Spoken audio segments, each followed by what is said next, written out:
Hello there, everyone. What the hell? What's up, everyone? I am super frantic at the moment because I had no idea that Money in the Bank started 1 hour earlier today. And so I'm literally just got home right now from a party that I thought I was going to be on time for to go to.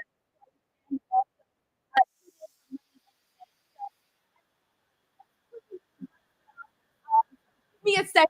I unfortunately missed the freaking Money in the Bank, apparently.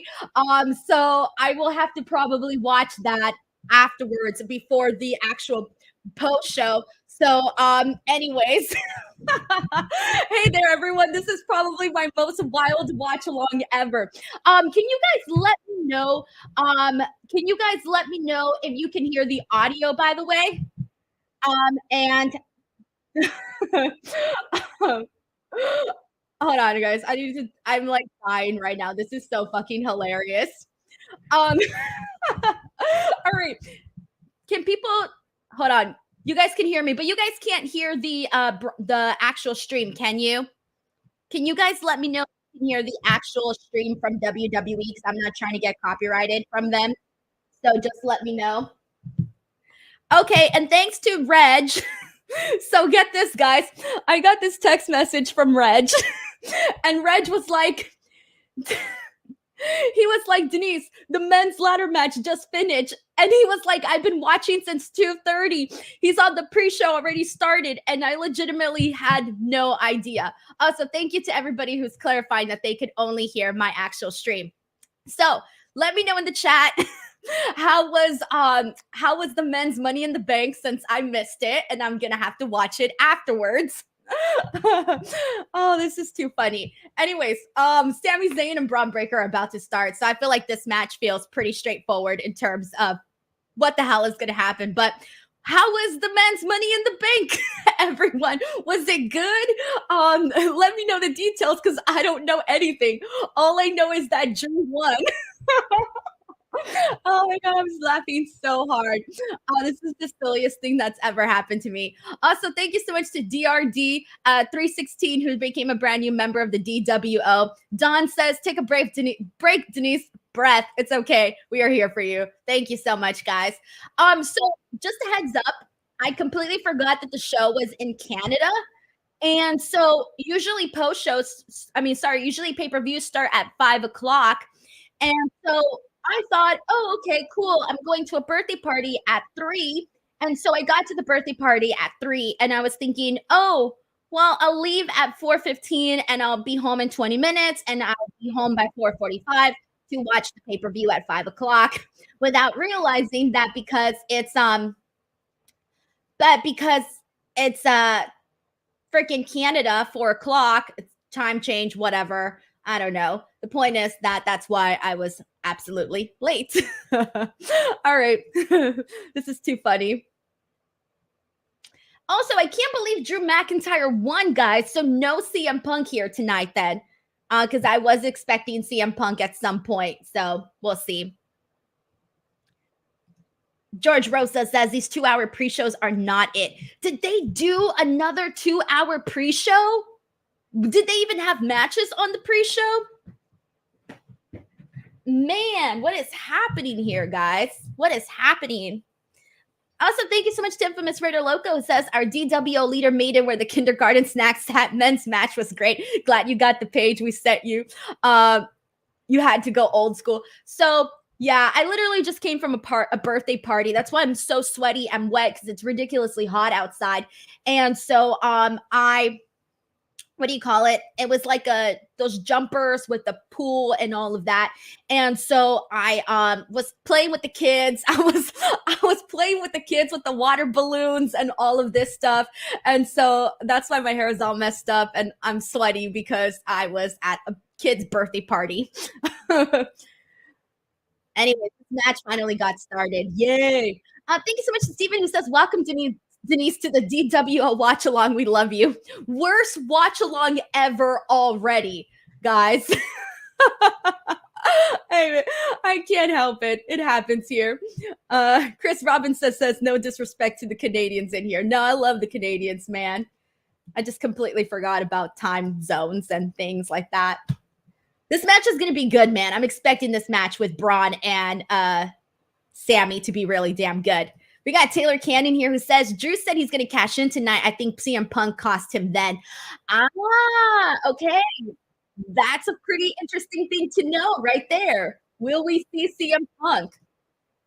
Also, I'm going to start, I have to open up a separate stream to, I want to record these so that I can post them afterwards on social media. So we'll see. 1 second.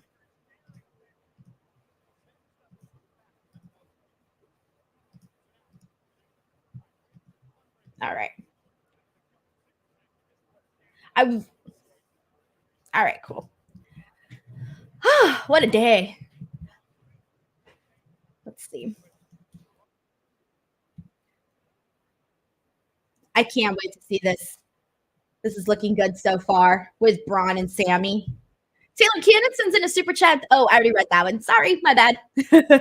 Sabrina Walker says, oh, you mean this isn't normal here? Absolutely not. Usually, I feel like I'm definitely a lot more organized.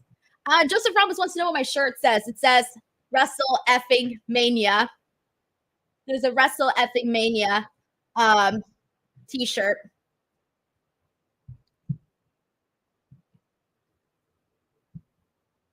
Oh, shit. That was nice. Love it. I'm surprised. I was expecting. So for the men's Money in the Bank, guys, since I missed it, did they do like a lot of really cool spots? Mr. Acosta, I really did not know the start time. Legit. I legitimately did not know what time the show started. I assumed the show started at 5 o'clock, like always. The J. Paul R.O. says, since I'm Mexican, I'm curious which food was served. We actually had Panda Express today. It was catering Panda Express. It was very, very good. They usually switch it up. They like to do something different for like every party. Don, aka Smiley Girl, says, Denise, just wanted to say thank you for doing this. Lost my mom 2 months ago and have been looking for something to help me smile some more. You being late gave me the chuckle I needed. Don, thank you so much. And I'm really sorry to hear about your loss. And if I could make you laugh, even if it was just for a second, thank you so much. Thank you, seriously. Hair wants to know if Reg is coming back for the Dynamite reviews. He is. Yeah, he is. Reg is literally the reason I would have been here even until 5 o'clock had Reg not messaged me, guys. That's too funny. Shelton Jackson says also the streak is alive, 104 and counting. Thoughts on 6-man allegedly main eventing tonight? I had no idea that match was allegedly main eventing tonight. I'm assuming. I wonder if that means Roman Reigns is coming through if they are main eventing. I thought because they started with the men's that they would main event with the women's Money in the Bank. That's what I figured. Sam Boone says, I think AJ Lee will screw Drew tonight, not CM Punk. I don't know. I feel like that theory kind of feels a little too far-fetched to me to buy into. So I'm not entirely too sure about that. KW says, don't feel bad. I didn't know and started till people were tweeting about Jay's intro. Oh man, that's too funny, guys. And I wasn't on Twitter either because I was like having family time. So I had no idea.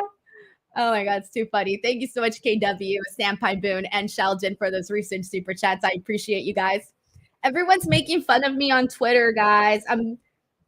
Everyone's making fun of me. This is too funny. Look at this, guys. Everyone's like, what the hell, Denise? What's going on? This is so embarrassing. This has never happened to me. I'm terribly embarrassed. Anyways, watching freaking Bron. He's a freaking freak athlete, man. Everything he does, from running the ropes to just even doing freaking push-ups in the middle of the ring when he's already had like several minutes of a match, is just like, I wonder if he's going to do the top rope Frankensteiner today. I hope he kind of does. I always pop for that. I genuinely always pop for that.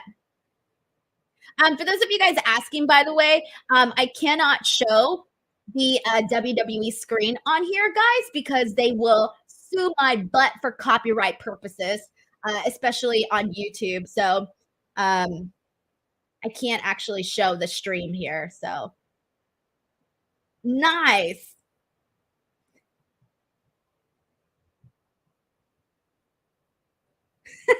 Zeno Hour says Denise is late to the watch along. The Rock is late to WWE World. Dead. Now I really am Hollywood. I'm officially Hollywood here. Officially Hollywood. I'm so late. I'm Hollywood. I can't, guys. I'm so sad. I can't believe I missed the men's Money in the Bank match. I'm literally going to have to watch it after this post show. Literally after this post. I mean, sorry, after this watch along, I'm going to have to watch the men's Money in the Bank before I even do the post show. So it's wild. It's so wild. Matt Howell says, I thought the Wyatts got you. Oh, man, I can't believe it. That's too funny. Anyways, I hope everyone's doing well here. Oh, no, someone said our Carmelo had a botch in the men's Money in the Bank. Damn. Infamous Raider Loco says, you got super chats and you weren't even on the stream. I call that a win, Denise. Seems like a lot of streams and you being late was funny for kayfabe lives. He caught him. Oh, shit, he caught him. Nice. Oh, that was very cool. See, like, that's the thing. Like, you can do these types of things with Sami and with Bron Breakker. You really could, because they're such good. Sami's such a great wrestler, such a great performer, and can be in there with just about any type of wrestler. And you can do certain things with Sami that you probably wouldn't be able to do with other people. So I feel like that's one of the advantages of this match with Bron and with Sami Zayn. Eric D says, I was late because I went off of your watch along start time. Oh, no. Oh, my God. The J. Paul R.O. says this. Oh, he says, be a sicko and put Collision on the main event TV. Oh, no. I feel so, you know, when you feel like you're in a rush? I have that right now. So I can't even think about multitasking at this moment. I can't even open my Twitter tab at the moment. But also, I'm probably being made fun of, so there's that too. Okay, so apparently a bunch of people here. Oh my God, a bunch of people were also late to to watching Money in the Bank. So I wasn't the only. So I wasn't the only one. Nice. No. See, this is my pet peeve about commentary, guys. And this has always been a pet peeve of mine. But my pet peeve is when commentary is like, this person's going to win. This is it. He's going to win. It's the biggest dead giveaway that that person is not going to win. Literally, the biggest dead giveaway that the person's not going to win. So, yeah.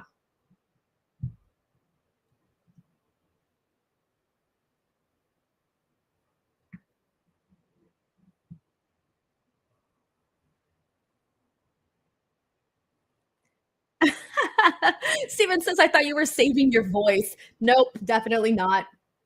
Definitely not. Lady B says, no to Denise. Nick Khan likes having pay-per-views on Saturday and starting early, so this will be the new norm. And it's just I'm so used to the shows being like here in the United States, so I'm just used to the 5 o'clock start time, guys. I mean, oh, here we go. Here we go. Yeah, I was waiting for that. Oh, no, this match still can go a little bit longer. So even though that was a cool moment, that wasn't the finish yet, though. And I'm glad it wasn't because I think they could still go a little bit more with Sami and Bron.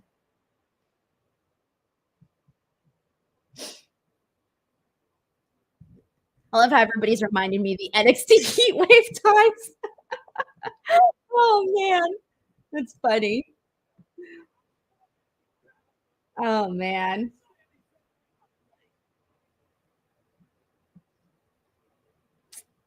Anyways, I hope everyone's having a good day here. Sabrina Walker's like, used to shows in the USA. You literally got back from Scotland. Yeah, and even then that started at a reasonable hour for sure. That was I forgot what time the show started over there. I think it was like 7. Oh, here we go. Here we go. Oh, they did the same thing that Raw last week. It looked a little cooler when they did it on Raw, though.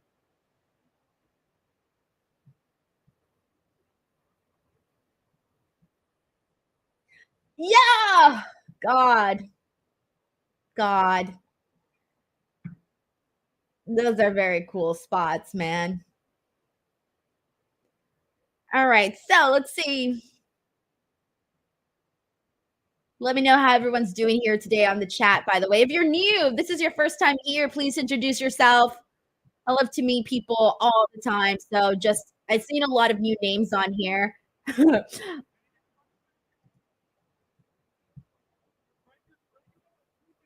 Lady B says, Denise, what's your prediction? Do we see CM Punk, AJ Lee, or both tonight if Drew ends up cashing in? I'm just going to say CM Punk. I don't think we'll see AJ Lee, but if we do, what a moment. What a moment that would be. That would be really awesome.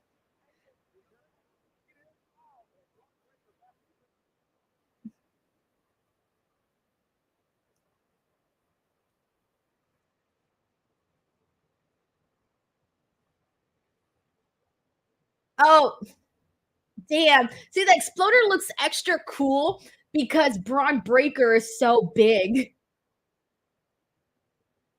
This has been a good match. I like that it's been like sort of 50-50. Oh, fuck. Like I wasn't. So I like that this match has been 50-50 because it hasn't been Sami dominating. It hasn't been Braun dominating. It's been a little bit of a nice back and forth between both of them for the most part. Straps down, baby.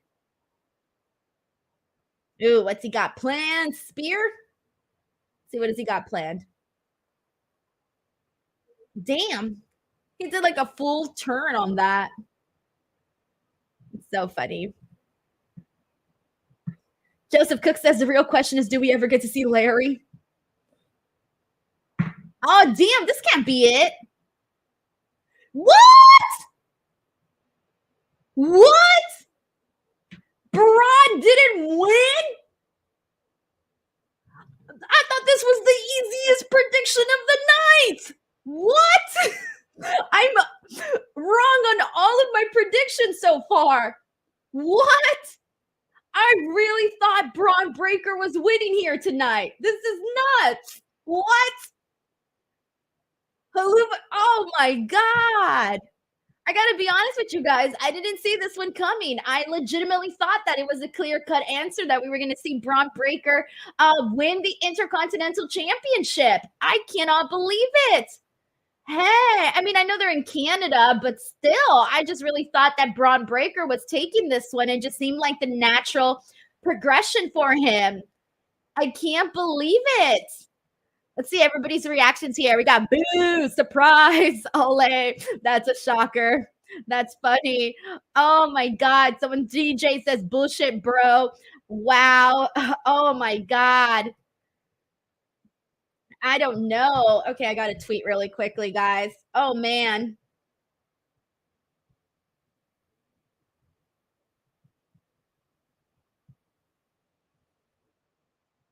I'm so off of my predictions.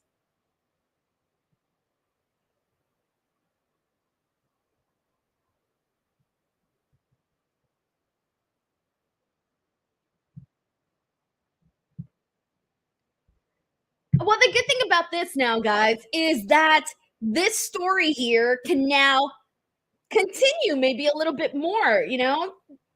I wonder what their plans are for Bron Breakker because I imagine that they have some big plans for him because you don't get an athlete like Bron Breakker every single day. So now I wonder what their plan is to do there. Let's see what else I'm not changing any predictions for those asking. I feel like that would be cheating, right? Like, what's the point of making predictions if you're going to change them? So I never change my predictions. I'd rather be all wrong than ever change my predictions. So yes, that's why I'm not changing them. We got Tremaine Young here who says, shocking. Zay Cruz says, let's go Sammy. Wayne says, very surprised. Shelton Mysterio says, savings Braun win for SummerSlam is his guess. I mean, possibly, maybe. I have no idea.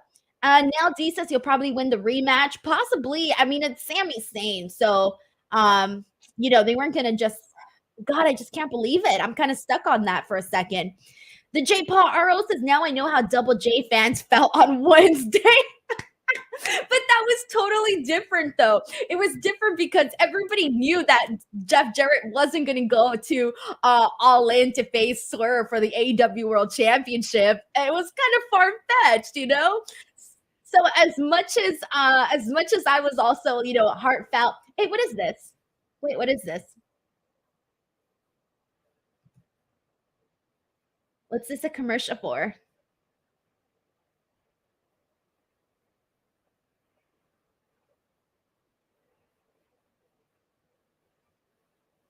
Who?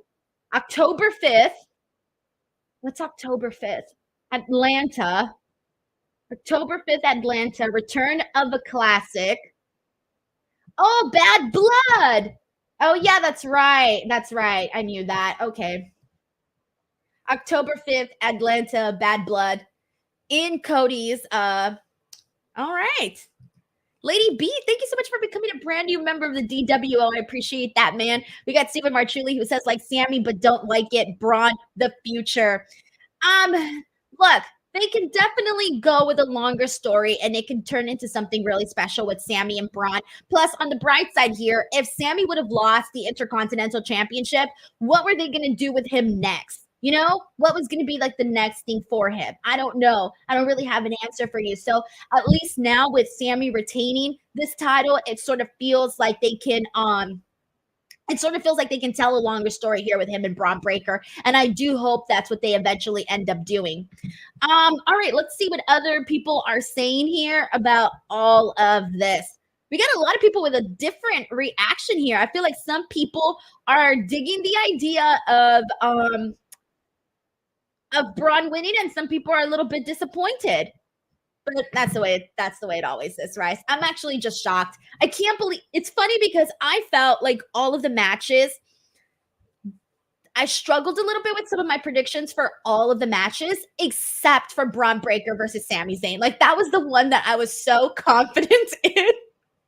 I officially lost my touch. By the way, how many of you guys saw the WrestleMania 40 documentary? Let me know in the comments here.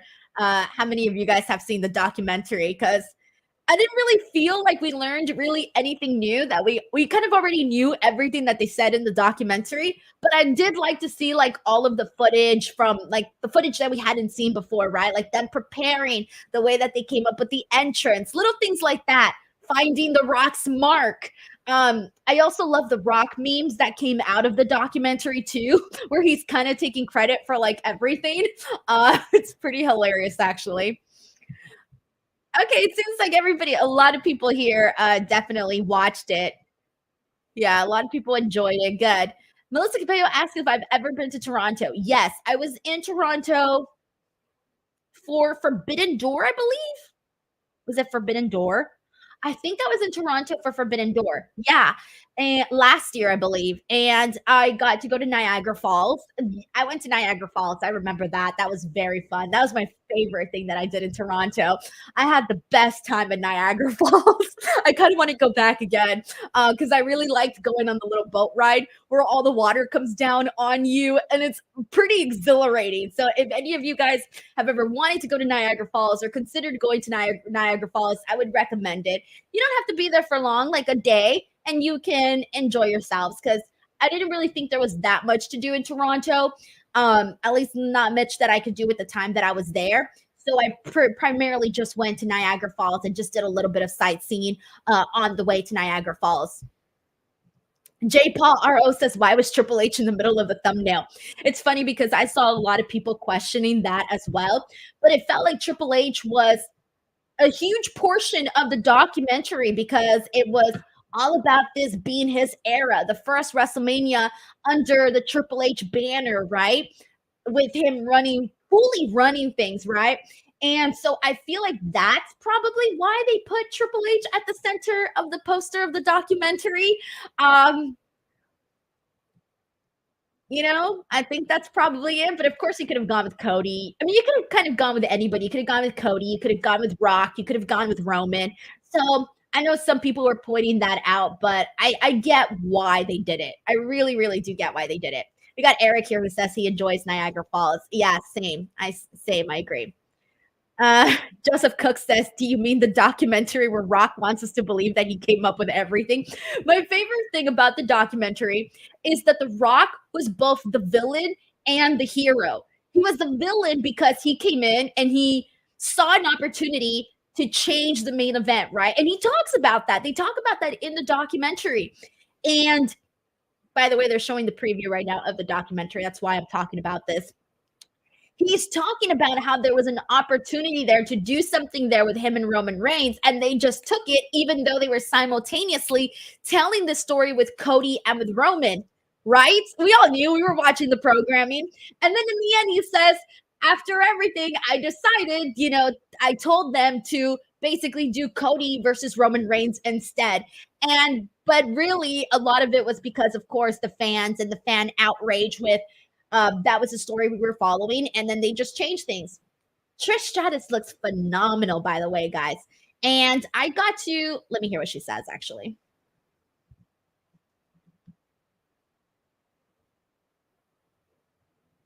she's a babe. She's always been, though.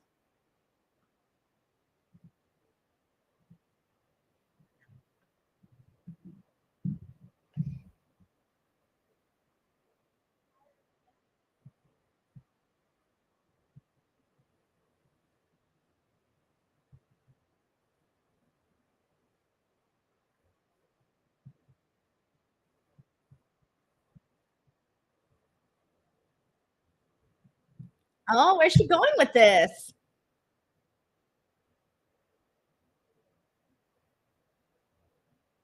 Oh, hey, what's up? We got John Cena. I wasn't expecting John Cena.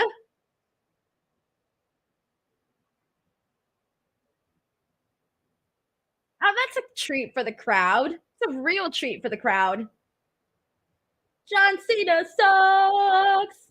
John Cena sucks. I like chanting that. It's fun.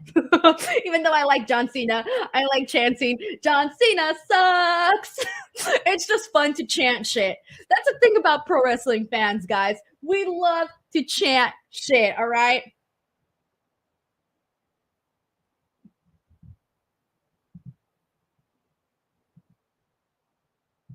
You give us anything to chant and we will chant it. Niche Chief says should have not said it. John Cena pops up every time. Oh man, that's funny. No, guys, for those of you asking, I don't read spoilers at all. I never read spoilers for the shows because I like to genuinely be excited. I like to look forward to things on the shows because if I know everything that's going down, I don't like that. I like to be entertained and I don't like to know what's happening on the shows. Dun, dun, dun, dun. Matt Howell says it's his last run on his shirt. After this, you can't see me in the back. Let me see the front. I didn't read the front. I thought it was just like a basic never give up shirt. Oh yeah, I see it. I see it. You're right. Oh my god. Let's see what he's gonna say.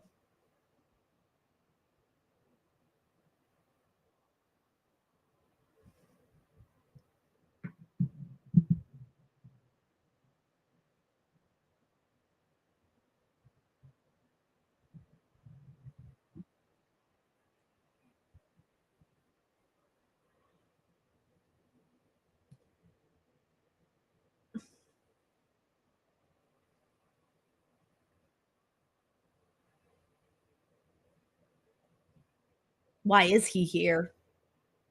What is he gonna say? Oh, oh, oh my god, how sad. Okay, but when? I'm assuming he's gonna have a retirement match, right? Maybe SummerSlam, WrestleMania.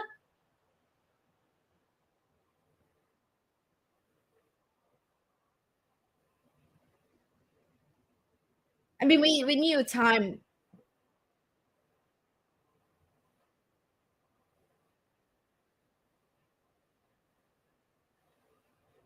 Wait, is he retiring right now? Like, this is it?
Oh, that's nice. I can, something's got to happen here, right? But what? Is someone going to come out, confront him? Come on. What's happening here? There's no way we don't get at least a last match for Cena. I feel like there's got to be like one big last match. There's no way they don't do that.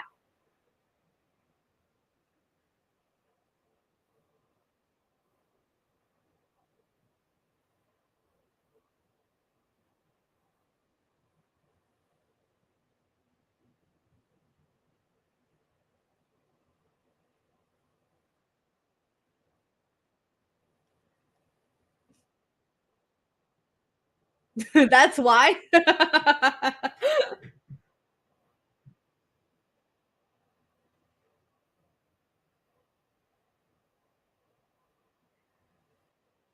Okay.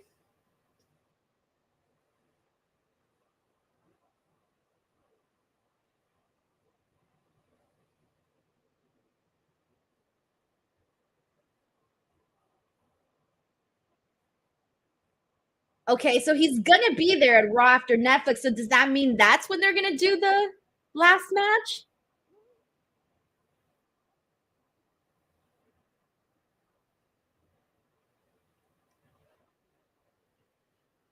Oh my god, how sad! The Royal Rumble. That's this. Wait. Oh. Okay. So Rumble, Elimination Chamber, WrestleMania. There you go. WrestleMania. The last WrestleMania he competes in. Okay, but is that the last match? I'm assuming it is.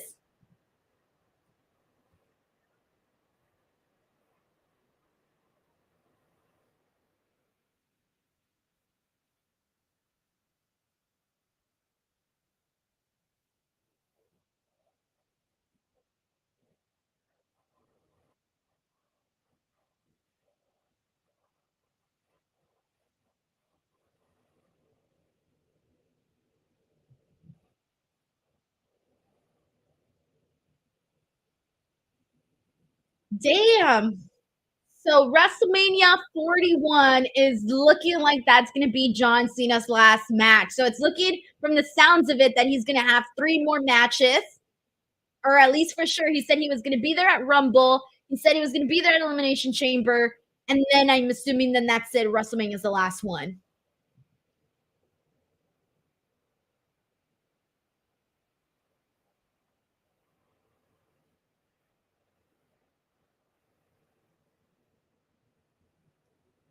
Damn, guys, this is sad. I hate this.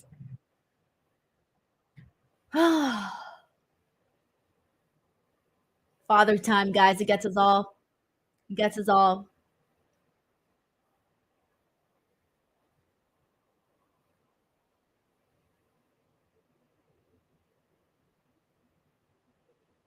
Oh shit! Is he gonna cry? No. Please don't cry. No, he's not. Okay.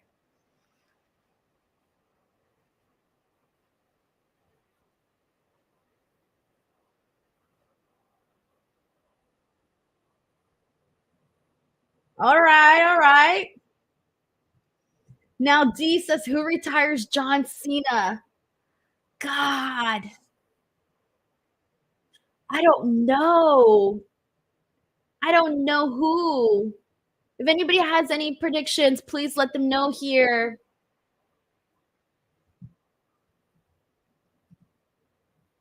I hope it's not no one lame, that's for sure.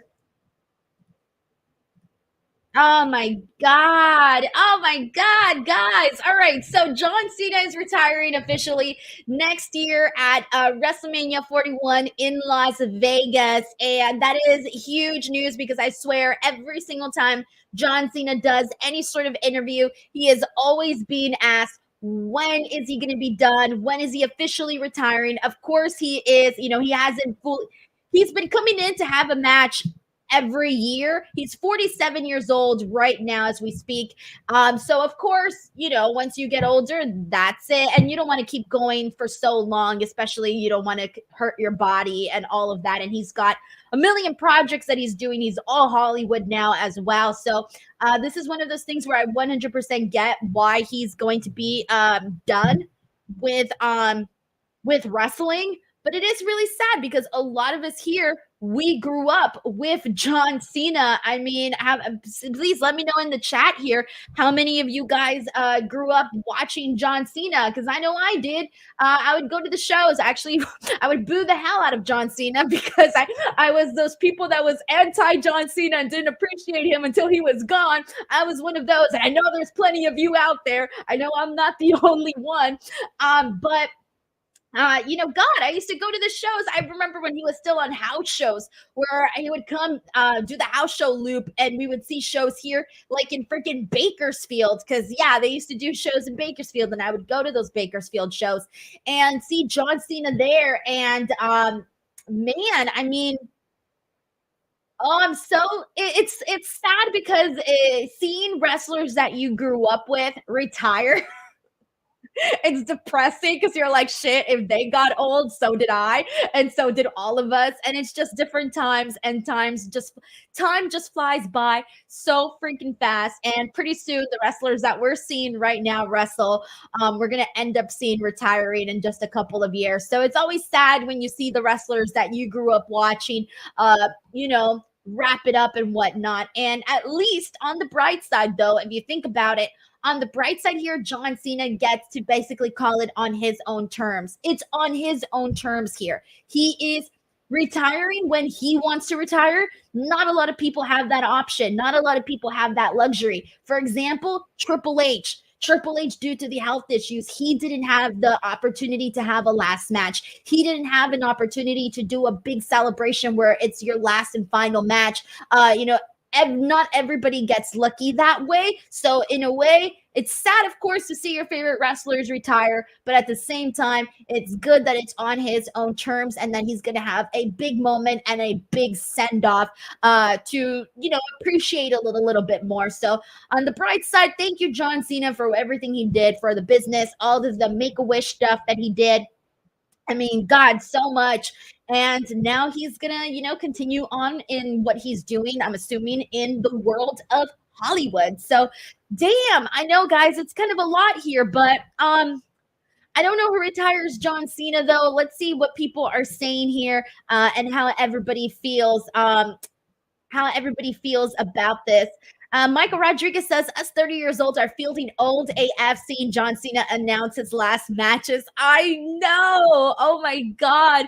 I wouldn't want Solo Sikoa to retire John Cena, but it could happen considering, it could happen, I guess, but they kind of already did that match. So I definitely wouldn't want to run it back again. So I'm going to say no as of right now to that, but let's see what else we got here.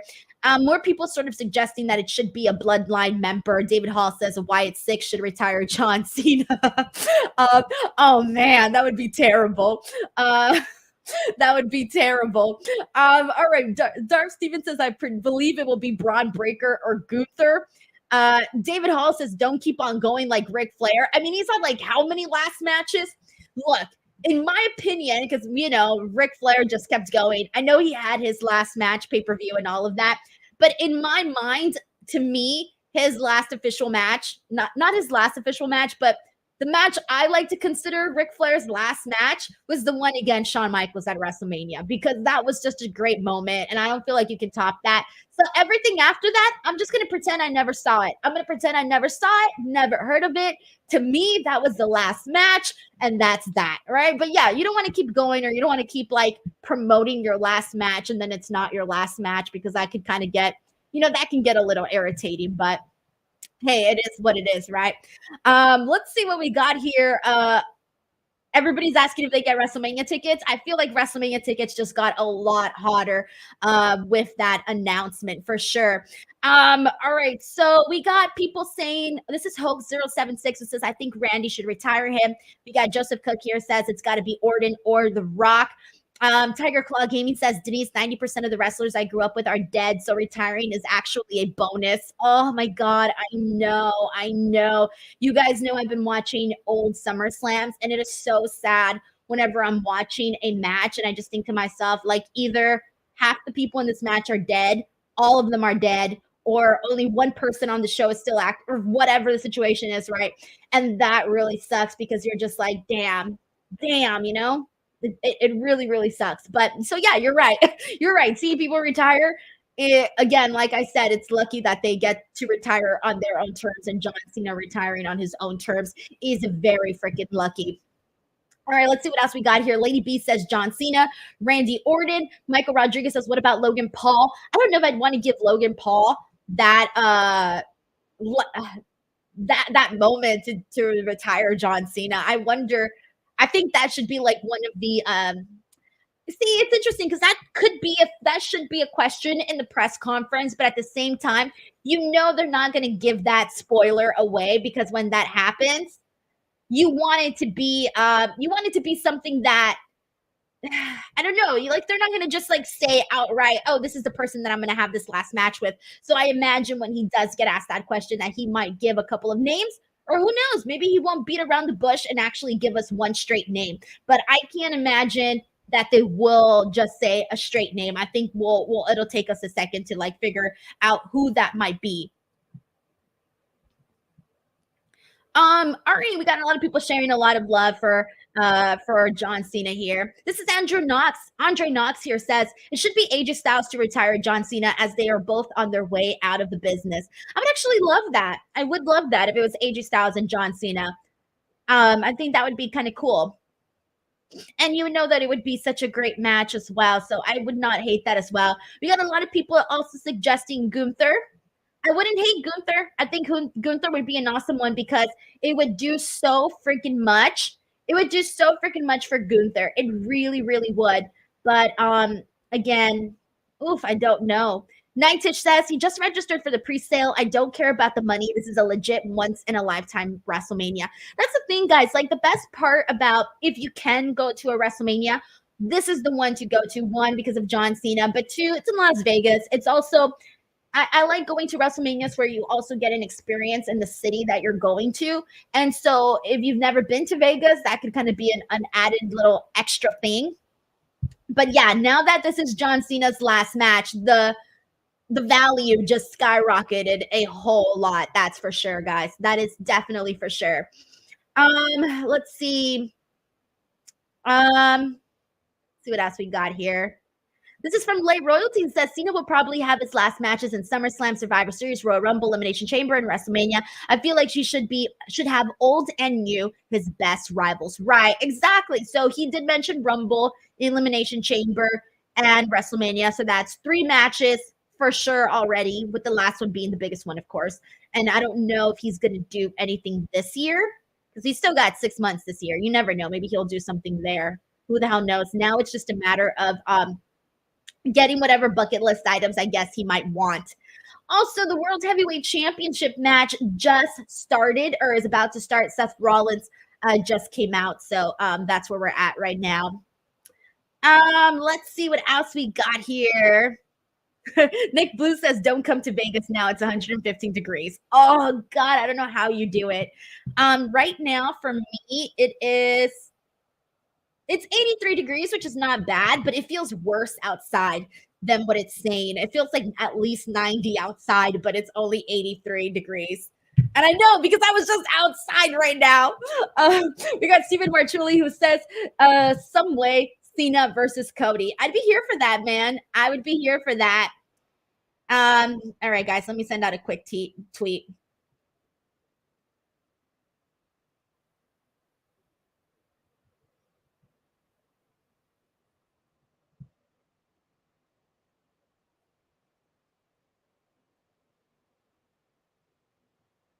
I'm dead. All right, guys. Thank you so much to Stephen Marchulli for that super chat. I appreciate you, man. We got Lay Royalty who says, I'll be in Vegas next year. I'm so excited. Is there anybody here that's already planning on being in Las Vegas next year? If you are, please let me know in the comment section. What do you call it? If you're planning on being there. We got Taylor Cannon here who says, I'm glad Cena gets to retire on his own terms. Whoever it is, better have big plans for them or given their history with Orton. The best thing, too, right now is obviously Triple H being in charge. He's going to, he's going to work with John Cena in terms of like, this is going to be a collaborative thing of how can we make this a big deal? How can we make, how can we make this match like a big deal just for specific, not just for John Cena, of course, but also for the stories that they're telling and for John Cena as well. So it's more of a collaborative effort. And the reason I say this is because one of the worst things that always pisses me off is that Vince McMahon did not care when Kurt Angle was retiring and he literally gave him Baron Corbin. Like, I will never forget that. It pisses me off every time. It's like the one thing in pro wrestling that really irritates me is knowing that Baron Corbin retired Kurt Angle at WrestleMania 35. And I was there for that. Kurt Angle is my top 3 favorite wrestlers of all time. So getting to see Kurt Angle and having his last match be with Baron Corbin really irritated me. So it makes me sad that someone like Kurt Angle didn't have the match that they wanted. And he wanted John Cena. He wanted John Cena to be that last match. And that would have been so freaking great. But Vince was like, no. And so that's why I'm saying that it's good that Triple H is there because, hey, that's not going to happen. If it was Vince, you never know what freaking John Cena's last match would be, right? So yeah. Mr. CJ Lilly says perhaps they start the story to who retires Cena at the press conference with a new star like Braun Breaker or Hayes final puts someone over. He finally put someone over. Guys, this is exciting. I'm really sort of just like I don't have a specific person that I would want to specifically see retire John Cena. So I'm going to be okay with whatever he decides because I'm assuming he's going to have some huge input in all of that. And yes, I agree. John Cena should have retired Kurt Angle. I mean, literally anybody would have been better than Baron Corbin. We got the J. Paul R.O. sends a super chat. Thank you so much, man. I appreciate that, guys. I really, really do. Oh, man. We got Andrea Price here who says, hey, Denise, I'm super excited to see this World Heavyweight Championship match between Damian Priest and Seth Rollins. It's going to be an awesome match. Oh, man, I am. Let's see. This is the one that I was also torn on. I was 50-50 on this one. It could be Damian. I thought it was going to be Damian, or my prediction is Damian because I just think he needs a little extra rub, guys. Let's be real. He's had one defense. Come on. But I do think Seth Rollins versus Gunther would be the bigger match at SummerSlam. So keep in mind, whoever wins this match is heading to SummerSlam to face Gunther. Unless they randomly lose the title on a Raw, which I doubt it. I doubt either one of these guys is going to randomly lose the title on a Raw from now until SummerSlam. So yeah.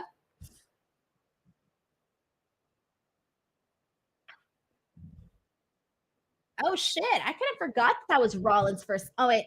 I didn't forget that. I knew that. Seth Rollins' first match back since Mania. Man. Ooh, we got Lady B here who says, I think Drew would cash in and make it a triple threat. Possibly can happen. That would be actually really exciting. It would be really exciting if Drew McIntyre just cashed in right now and he would sort of get his revenge after everything that happened at WrestleMania.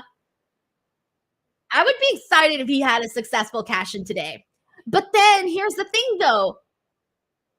But then if Drew McIntyre would successfully cash in today, and let's say he wins, then it would be him versus Gunther. And when the hell are we going to get freaking Drew McIntyre versus CM Punk? So I almost feel like no, just because then that means I don't know when we're getting Drew McIntyre CM Punk. Oh, God. I mean, keep in mind, we still don't even know if CM Punk is fully cleared yet. So that's another question mark that we're not too sure on. So who knows, man? Eden Drew says, Denise, if you missed the start, watch from the very start. Samantha sings. Ooh, she does? Oh, I love her voice. So I'll look forward to that. Well-rounded Leo says, I like Cena, but hate that Cole calls him the GOAT. He is nowhere near the GOAT. Well, everyone has different opinions on who the GOAT is. I can almost guarantee you here that every single person, actually, I'm going to put it to the test. Guys, write down who you think the GOAT of wrestling is in the comments right now. Who do you consider the GOAT? And I don't want 2 names. I don't want 3 names. I want 1 name. 1 name only. Who is the GOAT? Send it in. The GOAT. 1 name. And I can guarantee you that ain't everybody gonna have the exact same answer. Let's see who people are saying is the GOAT. We got one for Ric Flair, Stone Cold, Kurt Angle. Already, I've read 3 answers and they're all 3 comments and they're all different. Sasha Banks, Stone Cold, Ric Flair, Stone Cold, Brett. All right, so we're getting some similar names, but again, not everybody is in full agreement.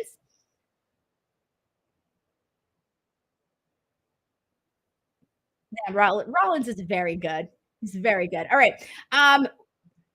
Another one for Ric Flair, Shawn Michaels, Bret Hart, John Cena, Will Ospreay, Ric Flair, Stone Cold, Bryan Danielson, Stone Cold, Roman Reigns, Shawn Michaels, Undertaker, Ric Flair, Macho Man. Hell, we even got a Salcedo in here. You know, I'm kidding. Undertaker, Ospreay, Ric Flair, Stone Cold, Bret. So there you go. Those are a couple of the ones that we've got in here of people sending in. Dominic Mysterio, Zeno Hour, get out of here. So you guys see, ain't nobody gonna agree on the GOAT. Bloody Shockmaster. He's the GOAT of falling. Or even then, I can't even agree. Because he also had that time Titus O'Neil fell. He might even be the GOAT of the falling moment. I don't know, guys. Which moment is funnier? Shockmaster falling or Titus falling? Which one's funnier? While you guys answer that, I'm going to read these super chats here. This is from Connor Cunningham, who says, I think CM Punk ruins Drew's cash in tonight. I'm thinking Punk ruins Drew's cash in tonight. Man, if he does, that would be such a savage move, guys. Such a savage move, but it can possibly happen. It really can. Mr. CJ Lilly says, I swear Finn turning on Priest afterwards the match. After the match, Drew tries to cash in on CM Punk, costing the title as well, so we get both stories going. So it seems like a lot of people are under the impression that will happen, that CM Punk will cost him the cash in. I mean, here's the thing. It makes sense because Drew had previously said that he was going to win and cash in on the same night. So clearly, CM Punk is listening to that, and he's going to be anticipating that. So that's basically how you can explain CM Punk being there and CM Punk being ready to ruin Drew McIntyre's opportunity, because Drew McIntyre went and told the whole entire world what his plan was going to be. And you know what they say? They say, don't tell your plans to the entire world. Well-rounded Leo says, question is it the GOAT of just WWE or pro wrestling history? It's up to you guys. I mean, the GOAT is up to your interpretation. Who is the GOAT? It could be WWE. It could be all of wrestling. It's up to you guys. Whatever your definition of the GOAT is. We got a lot of people sending in their GOATs here. We got a lot of I think the names I've been seeing the most is Austin and Ric Flair. Those are the top names we're seeing. But also the fall. I'm seeing more for Titus. So I guess Titus wins, guys. Titus wins as the funniest one since that's the one everybody is sending in. JC Blue says Santino Morella is the GOAT. Oh man, I can't, you guys. That's hilarious. That's Dark Steven Giant Gonzalez. Oh my god, don't even remind me. I've seen way more Giant Gonzalez matches than I ever planned to in my entire life. At this point, I can recount his whole history. All right. Man, I've been sucking so bad on tonight's predictions, guys. Tiger Claw Gaming says Steph's attire is actually kind of normal. Well, it's because he's come out with such extravagant things that now the least extravagant stuff that he comes with is just like whatever's. Brandon says, sorry I was late, but how was your day, Denise? Bro, I was late too. Oh my God, guys, I want to die of embarrassment. I'm humiliated. This is the face of embarrassment right now, everyone. Who is late to a pay-per-view that it's their job to cover? FML right now, guys. FML. This was not in the plan whatsoever. Oh, man. Let's see what else we got here.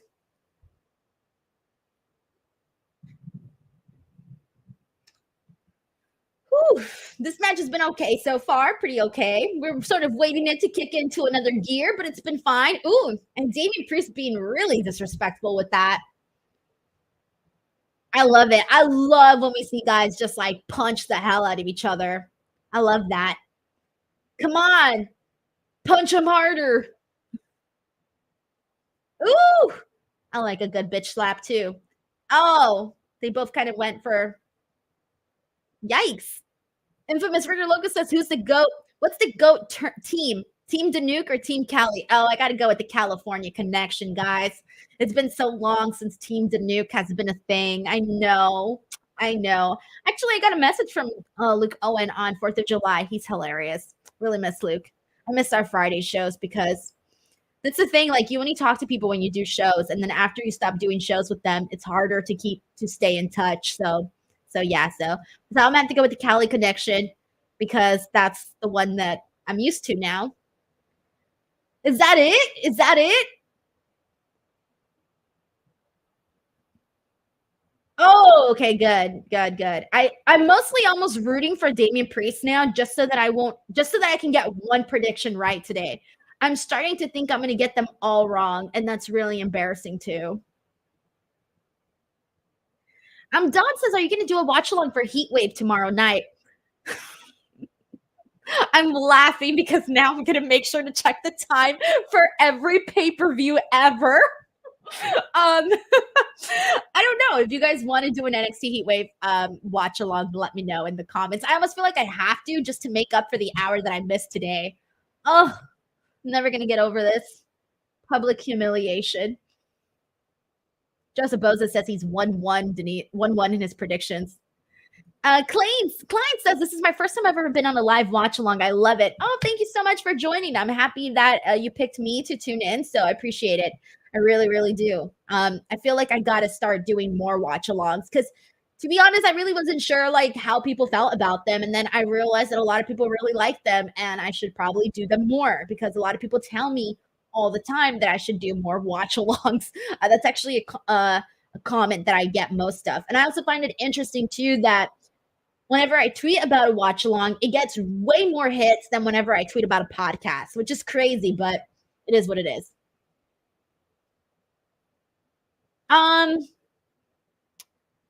Someone here had a question that I was about to read. Just Boza, I'm doing an after show for tomorrow for Heatwave with Chinadu. And we have a couple of people saying they love watch alongs and do more as long as you're on time. Yeah. Paul, yes, I am live on YouTube. I'm live on YouTube, Twitch, Facebook, and Twitter at the moment. And I am going to be live to do a post show after this. So I'm going to try to watch the men's Money in the Bank I'm going to try to watch at least a little bit of men's Money in the Bank before I do the post show, because if not, then I won't have anything to contribute. And I'll just have to have Reg do the whole talking for that match, and I don't want to leave him hanging like that. So I'm gonna watch. So immediately after this, I have the post show, but I'm gonna try to at least watch the finish if I can, at least the very least that, and then I'll watch I'll watch it after the actual thing. So kind of screwed myself, but hey, it is what it is.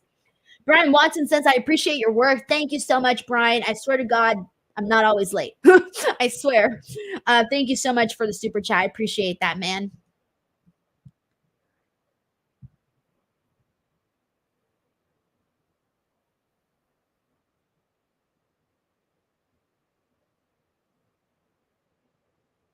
I love when Seth does that. I like the transitions.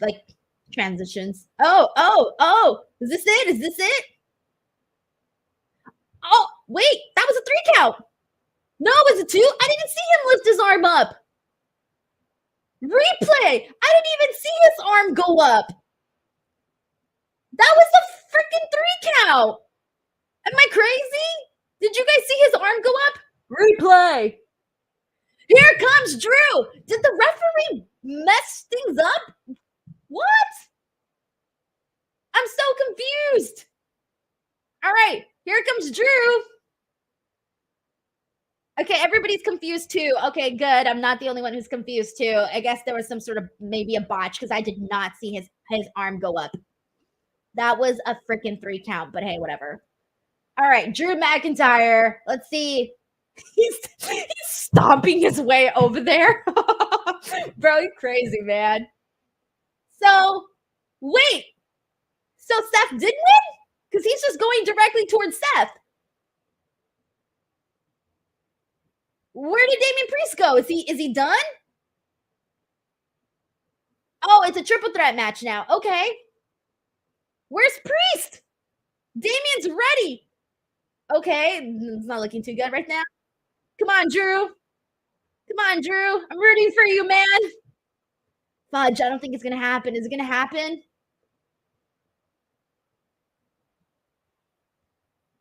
Okay, what is happening here?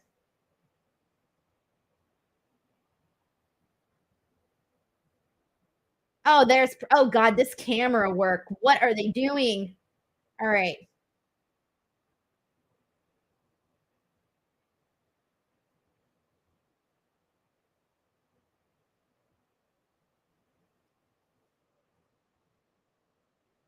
Do we see CM Punk?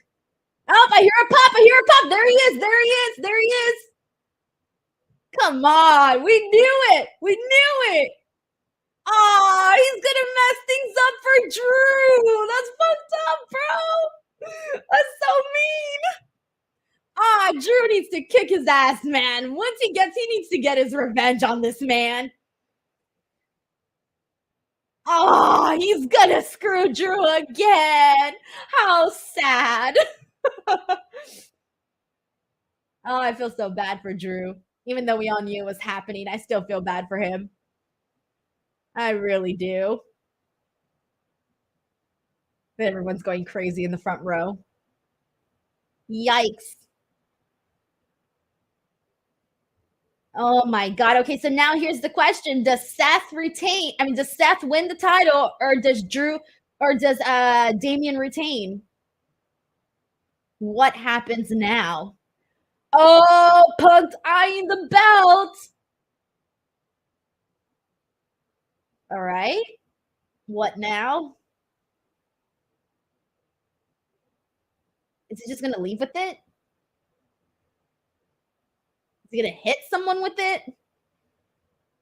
What's the plan, Punk? What are we thinking?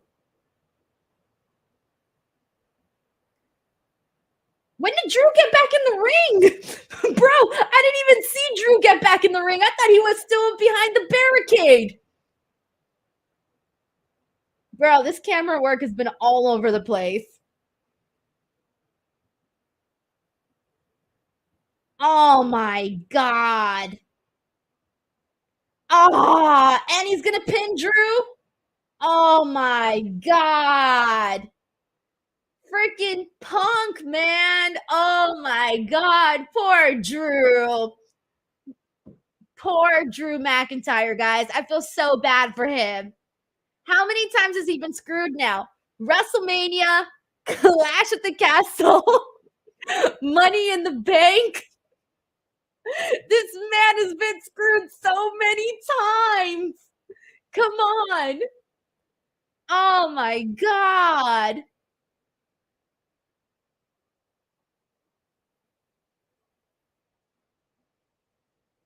Wow. Wow. Oh, so they need to replay that freaking 3 count, by the way. They need to replay that freaking 3 count because I swear that was a botch.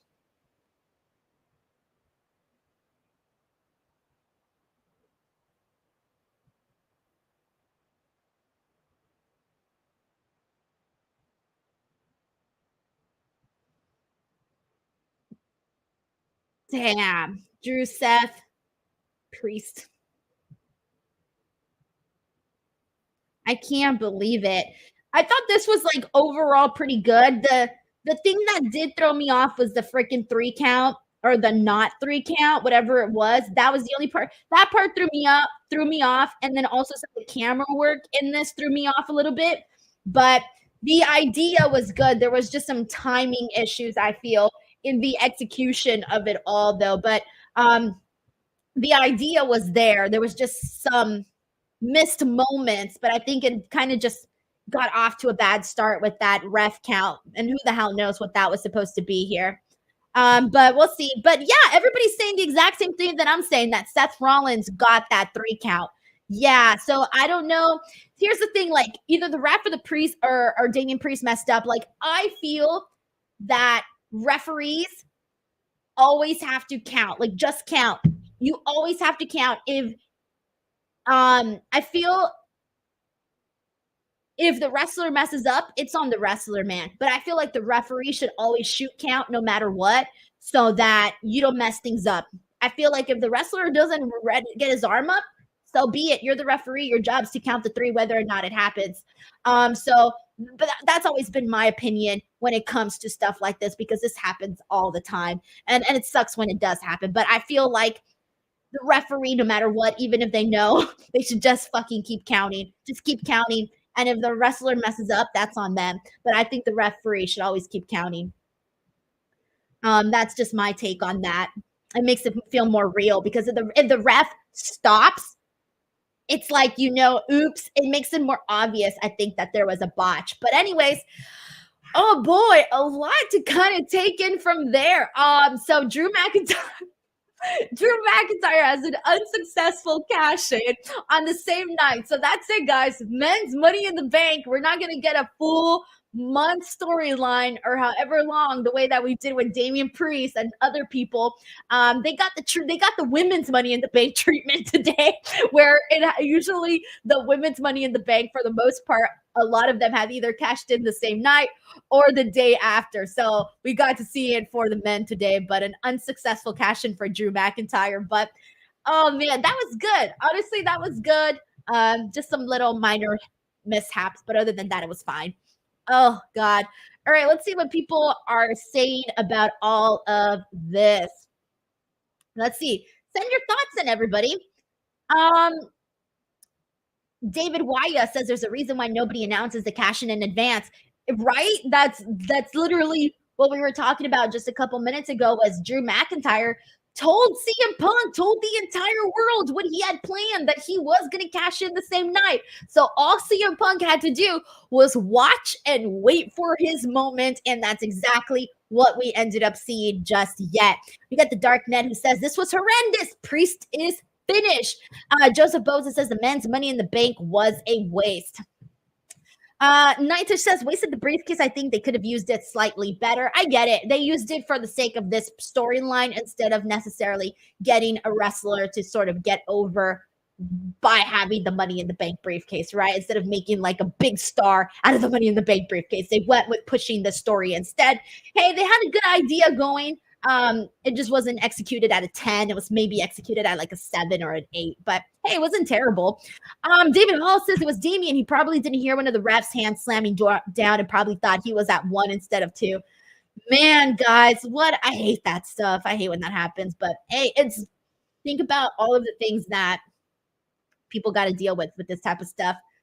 Oh yeah, so it's official. Now we're getting Damian Priest versus Gunther at SummerSlam, which we knew already, given that he retained the World Heavyweight Championship. Oh, and hey, one of my predictions is right. Yay! All right, cool. So I'm not totally jobbing out today.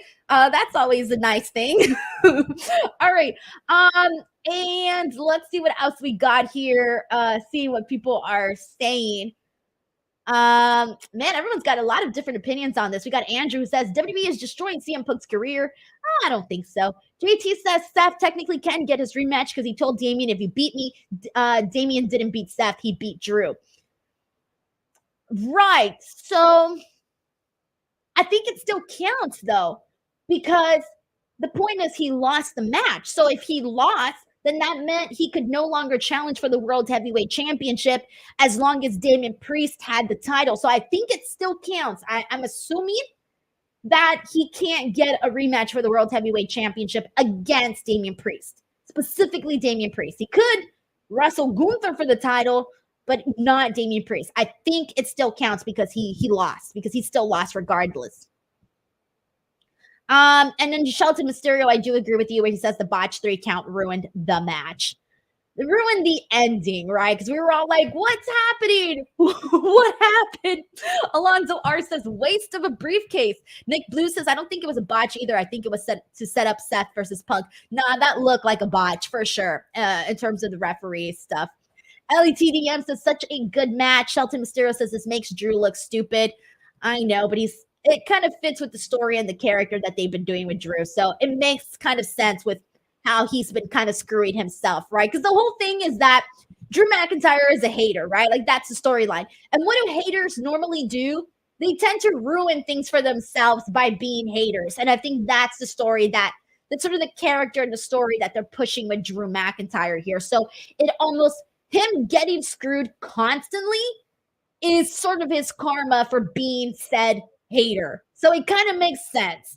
It's hard to explain. It does make him look a little dumb for spoiling it, but whatever. I guess it's one of those things to sort of look the other way. Alrighty, and sorry guys, Red just texting me. I'll have to text him back. All right. I can't text and watch along at the exact same time. Don't text and watch along at the same time unless it's an emergency for watch alongs. All right. Technically I owe Reg a lot today for saving my ass and letting me know that the show was on already. All right. Let's see. Striker says, my thoughts, Denise. Seth should have won. I'm crying now. FT Scout says, I'm not interested in the main event at all. CQ Lee says CM Punk killed 2 birds with 1 stone. Alonzo R says, we are heating up Drew and Punk, but still a briefcase waste. Yeah, I feel you, man. I mean, I thought Jey Uso was winning that thing. I really thought Jey Uso was winning that thing. I really, truly did. They could have just had CM Punk cost Drew McIntyre the match at the Money in the actual Money in the Bank. That probably would have been something, but they wanted it to hit harder and be meaner by the time he actually cashed in the briefcase. Tiger Claw Gaming says the Money in the Bank has been a waste since PTIS won. Since Otis won it. Let's be honest. Poor Otis. I was hoping for it. Infamous Raider Loco says the ref botch did kill it, but CM Punk made up for it. I feel you, man. I feel you. Shelton Mysterio rates this a 4 out of 10. Ali TDM says this whole CM Punk Drew story is getting good. No joke. It's been my favorite story in WWE. It really has. Terrence Sullivan says Money in the Bank has been unpredictable. Right, to a certain extent, I agree. I do agree because, again, I wasn't expecting Drew to win. I wasn't expecting Sami to retain. And, yeah, those were the 2 big ones for sure. And let's see what else we got here. Armand, what? He says Baron Corbin just tweeted he wants John Cena. Shut the front door. No, he did not. Did he really? Did he really? Stop it. Stop it. You know, he's doing that on purpose, obviously, because he knows that people are still mad that he retired Kurt Angle. Allah, when I say people, include me in that, because I'm still mad about it. I'm going to like be mad about it for the rest of my life. All right. We got John Stamey here, who just became a brand new DWO member. Thank you so much, John Stamey. We also got Nell D, who says, if this wasn't the main event, then what do they have planned for the 6-man match? Roman, possibly? I wasn't expecting Roman today, to be honest. I really wasn't expecting Roman, but I guess maybe he will be coming in here tonight, unless they bring in somebody else. I don't know. I can't imagine what they have planned here. The only thing I can think of would be Roman Reigns, but even then, part of me feels it's too soon. But then at the exact same time, we are less than a month away from SummerSlam. SummerSlam's August 3rd, guys. So, and I'm expecting to see Roman Reigns on that card. Who knows? I don't know anymore. I don't know anything. Let's see. Let's see what else we got here, what everyone's saying. This is from Fans Against Writer. AIC and Writer says, let's be honest, Drew versus Punk is the best thing going for the Raw brand. The title is second at the moment, so it makes sense with Drew winning it and then Punk ruining his cash-in. Punk versus Drew is going to be hot. We got Tiger Claw Gaming who says, yeah, Punk versus Drew is my favorite thing in wrestling. Let's see what else we got here. Dan Desman says the ref did botch that count, or maybe timing for the music, unless they were supposed to hit the mute. You know what could have happened? There could have been a situation where they wanted to have the one. So referee counts 1, he counts 2, and then probably right before the 3 count, Drew McIntyre's music was supposed to hit. Possibly. That could have been a scenario where there was a timing issue with the music and the counting of the referee. Who the hell knows? But then it wouldn't have totally made too much sense, because then here's the thing though, if regardless, if they would have counted that 3, then that just meant one less opponent for Drew McIntyre. Why would he want 2 opponents instead of 1 opponent? So had Seth gotten the 3 count there, then the music hits and it's like, okay, then it's just Drew versus Seth. Whatever. I think we're overthinking this now at this point, but yeah, it just wasn't a clean outcome for all of that. We got Chris Ellen who says, kind of sad we won't have a week without a briefcast threatened. Maybe for the women. Maybe we will for the women. Maybe not for the men. So it'll be a long time until we talk about another man with a Money in the Bank briefcase. It'll be an entire year until we get to that, but maybe with the women. Stephen Marchulli says storytelling is 100. CM Punk versus Drew McIntyre continues to burn. Seth versus CM Punk spark is lit. We still got that going, man. I wonder if they're going to, I'm assuming they're going to circle back to that, because I did notice that Seth and Punk were like arguing with each other after the match. So that's still a thing. Seth, CM Punk. We still got Drew Punk, and then who the hell knows what they do after that. But those are 2. I feel like with CM Punk, given that he's had, the injury, I feel at this point you've got to get done what you can and just be thankful if we get to the next storyline, because we don't know if CM Punk is going to continue to be injury prone or not. And right now it's really not looking too good based off of the injuries that he got in AEW, then the injury that he got being back in WWE. So it feels like right now, if we can get the Drew match, phenomenal. If we can then continue on and get the Seth match, phenomenal. I feel like we almost have to count our blessings as we go at CM Punk and get what we can, because again, you just don't know if he's going to get injured again or not. And hopefully he doesn't, man, but it's hard to argue that when you're seeing so many injuries back to back for CM Punk, which is very unfortunate, man, because now he's back and you want to see him do his thing, but unfortunately that could get in the way of things. So yeah. Let's see what else we got here. Let's see. Also, Brandon was asking about his super chat. I read your super chat. I had your super chat earlier. I did pull it up, so I just wanted to let you know that I did. I felt like I read it. I'm not seeing it on here anymore, but no, actually, it did not send. I'm sorry, Brian. It did not. I thought it did, but I must have read something else from yours instead. Okay, so we are getting into the women's Money in the Bank, and then we still have the main event, which is the Bloodline versus Randy, KO, and Cody. We got J. Paul RO who says Marco Stunt took Jack Perry's open challenge. What? Marco Stunt is back in AEW? What? All right. Good for him, guys. Good for Marco Stunt, man. He's a nice guy. He's a nice dude. All right, so my prediction for this match is Tiffany Stratton. However, there's a great chance I think that Chelsea Green wins this. Chelsea and Tiffany are my top 2 picks here. So we'll see what happens here. But we got a lot of people with different opinions. We got one buck here who says, it's Tiffy time. DJ says, let's effing go Chelsea. Chelsea Mysterio says, really want Chelsea to win. Don says, you're definitely going to have some time to watch the men's prior to your post show. I hope so. I don't know if I will because I'm going to change the start time of the post show. So hopefully you guys tune in for that, for the post show. I'll probably give it like a few minutes and then start the post show because I want to freshen up. I was planning to come on to the stream with my hair done and my makeup done. And I did not. I did not. I literally ran over here the second I realized I was late. And for those of you who missed it, I was at a birthday party. I was at my little cousin's birthday party who turned 10 years old today. And I even got there early because I knew that I was going to leave early. And I apologized to his mom because I felt really badly. I don't like to leave parties early, guys.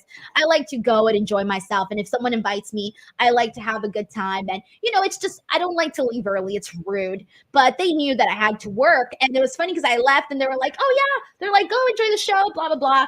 And because they all know what I do for a living. And so I don't think they realized it either because my uncle's also a fan. He's the one who got me into pro wrestling, and he didn't say anything about the start time either. So he probably didn't realize it either that the pay-per-view was starting earlier. It's too funny, guys. But anyways, I rushed over here and I'm all wet because I was they had like a little jumper with like a pool. And this those one with the slide. So it's a slide into the pool. And then they also had water balloons. So I started playing with the kids and I was throwing water balloons. So yeah, that's what I was doing. That's why I was late. Oh, so embarrassing. All right, we got Brandon here who says, no worries. I was just thinking that Damian Priest did not hear the ref's count and did not know the ref was at a 2 count and then did not kick out. Possibly, guys. I don't think they showed the replay for that. They showed the replay for like everything else, but they didn't show a replay for that because they're not going to show a replay for that, obviously. So we're going to have to go back, rewind, and watch. Yes Boy is in the house. Yes Boy says, Denise, any favorite champion title designs, any era? Well, everyone always says like the winged eagle belt. Like everybody always brings that one up. So I'm going to bring up a different one. I'm going to bring up the hardcore championship. I know it has this grungy look, but I always thought it looked cool. So for that reason, I'm going to go with the hardcore championship belt. I've always liked that belt because, again, it's different. It's totally different. Let's see what else we got here.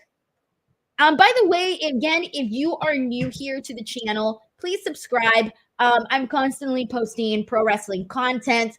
A lot of stuff goes up on a daily basis. Right now, I'm doing all of the SummerSlam rewind. So every single day at 9 a.m. Pacific Standard Time, I am putting out a video.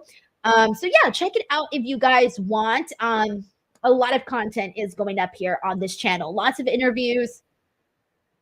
Oh, there's so much. There's so much. It's a lot. Is it Tiffy time? Tiffy time. All right. Everyone's texting me stuff. And guys, I'm on the air. All right. All right, we're waiting for this match to start up. Who still needs to come out? Is everyone out there already? Zoe, Naomi, Lyra, Tiffany. No, we still need a few more. Not everyone's out there yet. They're really taking their time. I mean, it's barely 6 o'clock, so we'll see. Everyone's talking about that pop that Tiffany Stratton got. Everybody here. Tiffy time. Big pop for Tiffany. Tiffy is so over. Let's hear that Chelsea Green pop. You know she's gonna get a good one too. I really think she will. There it is. There it is. She just has such a good energy. Oh, she looks so she's wearing the Canadian flag colors. Oh, she looks so good. Oh, I love that.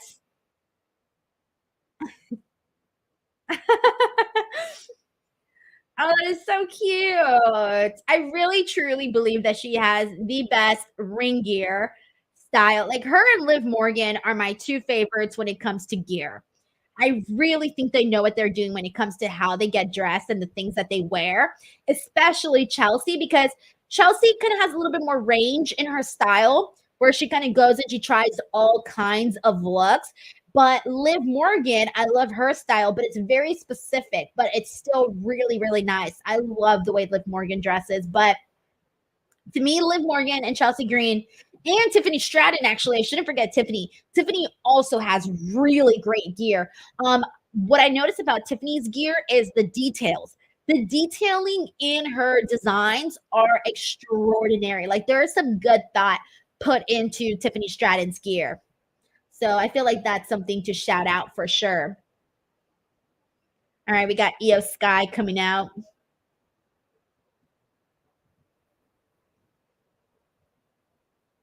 Everybody's putting over Chelsea's outfit tonight. Yas, good stuff. Striker says their favorite gear is Rhea's gear. Rhea has great gear too. Very cool gear. But I think that Chelsea's character allows her to try different things versus like Rhea. You're not going to see Rhea come out in a pink dress with flowers on it. Like you're not going to see that, right?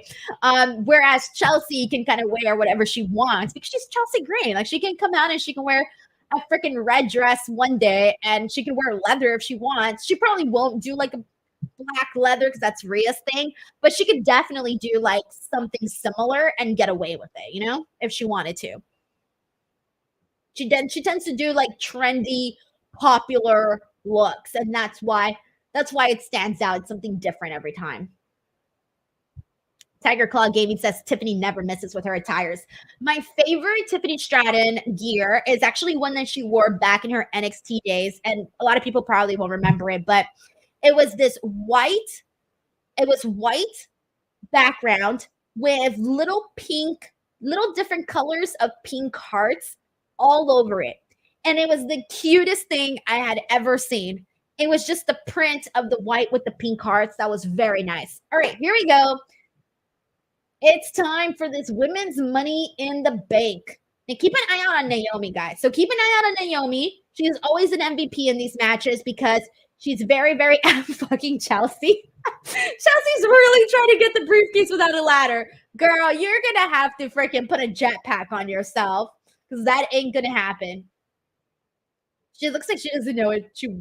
That's the funniest part about Chelsea is that she looks like she doesn't know what she's doing, but that's like part of her charm. Oh, and somehow she ended up with a ladder. I guess her plan is working. But anyways, keep an eye out on Naomi because she can do really, really creative things. Keep an eye out on Tiffany Stratton because she is a gymnast. She's gonna do cool stuff too. Keep an eye out on who else was I gonna mention? Io Sky, because obviously Io Sky, she's gonna do some cool spots too. What the hell is Chelsea doing? Girl, what are you thinking? You could have climbed that ladder by now. Is she just going to keep everybody out of the ring? Is that the plan? And then I'm expecting Zoe and Lyra to have more of like the hard hitting moments. So we'll see how they all. Oh, Io Sky and Tiffany, I'm expecting them to like come up with some really creative stuff again because they have that athletic ability to do those types of things.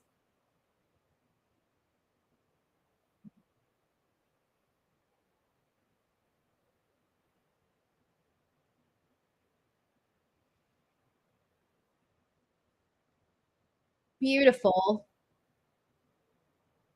Oh.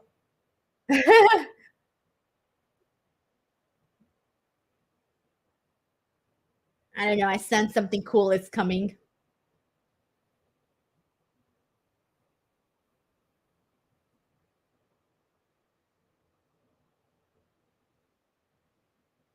She's gonna move. She's gonna move. Oh, she didn't move.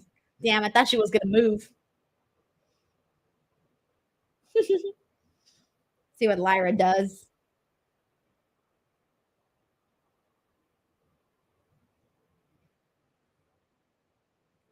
Ouch! Ouch! Ouch! Ouch! Ouch!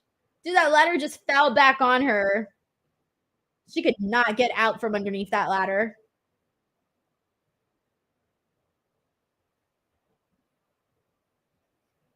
Oh, fudge. Oh, no. Oh, no. Oh, no. She caught herself. She caught herself. That was Io Sky stopping her.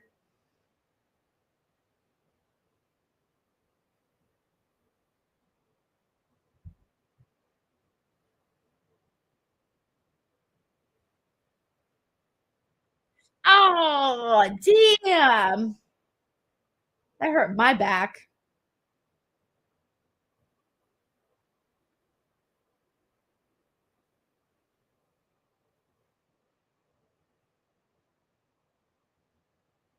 Oh, no. Lyra's struggling with the ladder. Oh, no.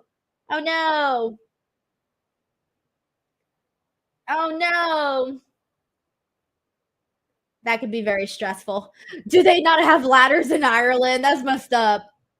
I always get stressed out in situations like this when you notice that something's going visibly wrong because you know that they can't really take all the time in the world. Commentary is doing a good job of saving her, though, for that. Now they got to improvise. I think Zoe's going to take the opportunity to set up the ladder for whatever it is that they had planned.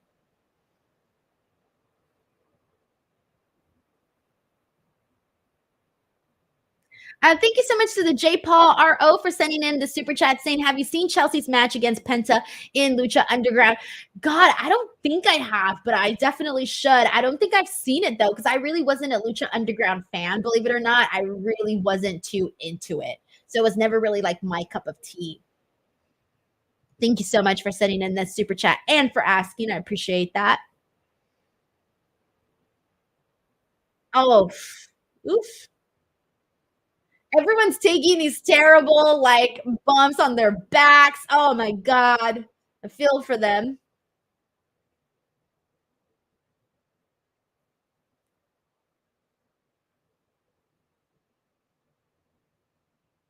Oh no. Oh no. That was gonna be really, really cool.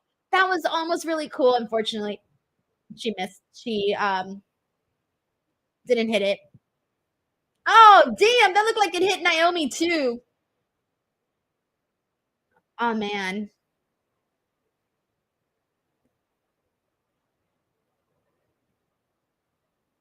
Oh, let's see. Naomi. Oh. I knew it. I knew it. I told you guys she can do some real cool stuff, Naomi. Look, she's about to. It's looking really good so far. Yep. Okay.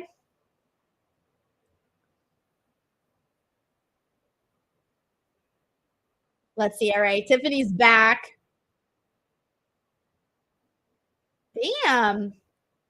We're going to do a back fist like that. It's going to look good just the way Naomi did it. Oh, that was cool. That was cool. Oh my god! She just slammed her right in. Oh, that was so painful to watch. Oh my god. That was good. Okay, that's been my favorite part so far. That was really good. That just looked nasty. Really looked nasty.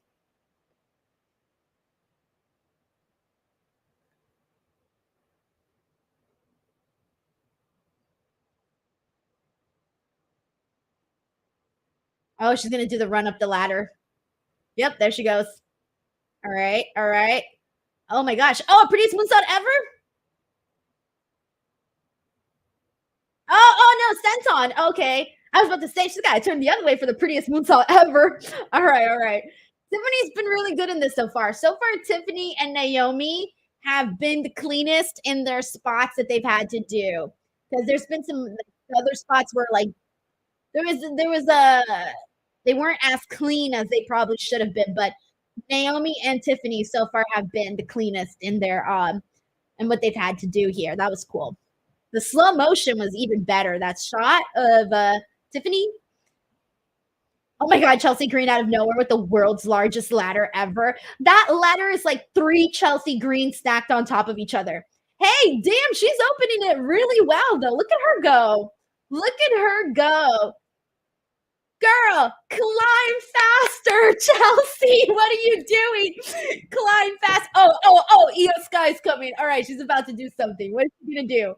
What is she going to do to poor Chelsea? Oh, she sandwiched her. Oh, no. She sandwiched her twice. No. All right. What crazy thing is Io Sky have in mind here?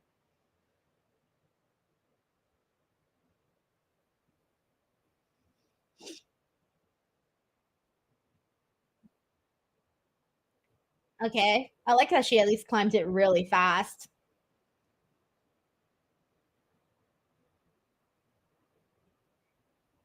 Damn.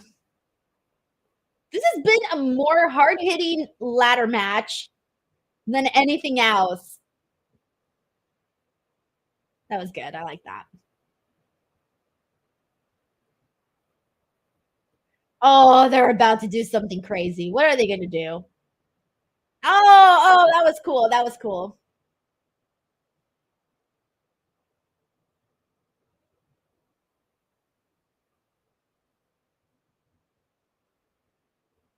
That was very unique. I liked that.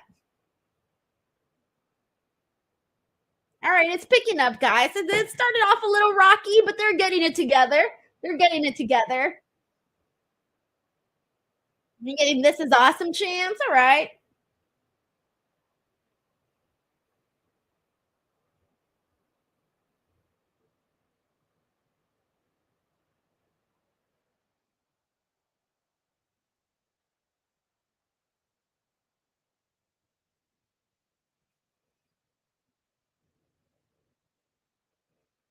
All right, they're about to do something cool here.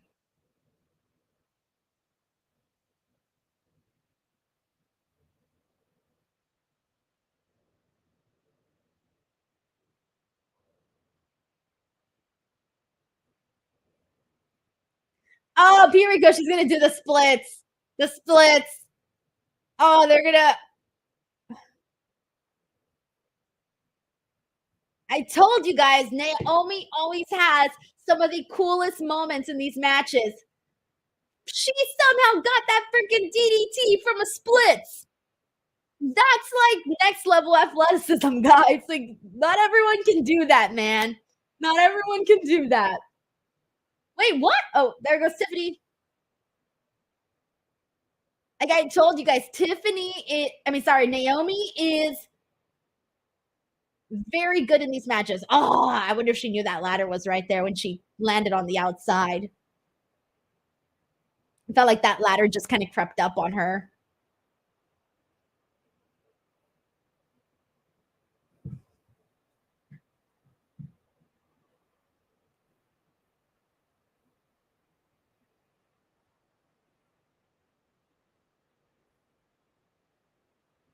Oh my God, that aerial view of that. That's pretty cool.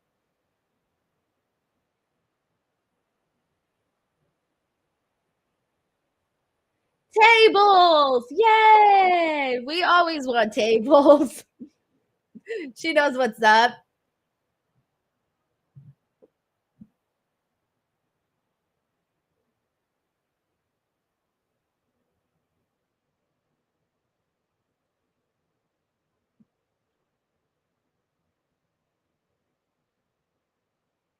What do they got here? Let's see. They're going to set up the tables, or pretty sure they're going to set up both. God, you got to work so fast in these matches, guys. Like, think about it. Like, I think about all the times I've had to set up a table at my house, and it always takes me a few minutes. Imagine having to do it this fast when everybody is watching you set up a table.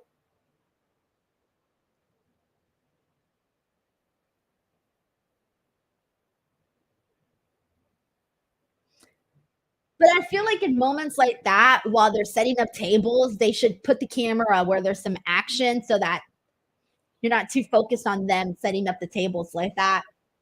Freaking EO. Oh my God. I wonder if they're going to do. Let's see. All right. They're starting to set up these ladders with the tables on the outside. All right. I'm sensing this is it where they're probably going to do a big spot at some point right now. Oh, now they're setting up another ladder? What are they going to do?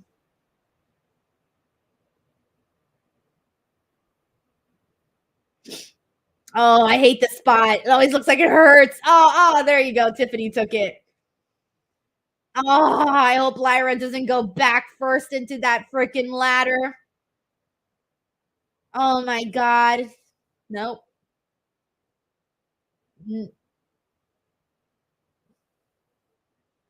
Yep, she's about to get slammed into that ladder. Yep. Oh.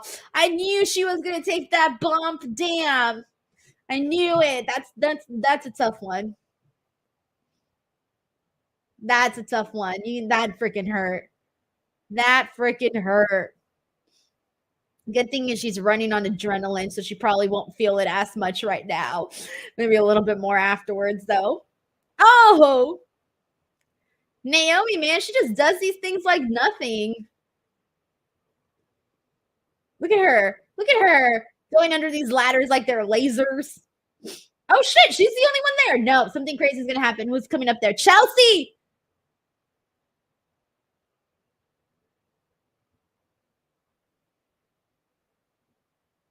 They still got 4 ladders set up. The table's on the outside. Oh my God, Chelsea. Oh my God. Oh my God. Oh my God. Oh my God, Chelsea. Okay, this is going to be on Naomi right here. Oh my God. Oh my God. Oh my God. Oh, I was so nervous for a second there. I wasn't sure what they were going to do. Okay, it didn't look as scary as I anticipated. I was anticipating something else and I got a little nervous.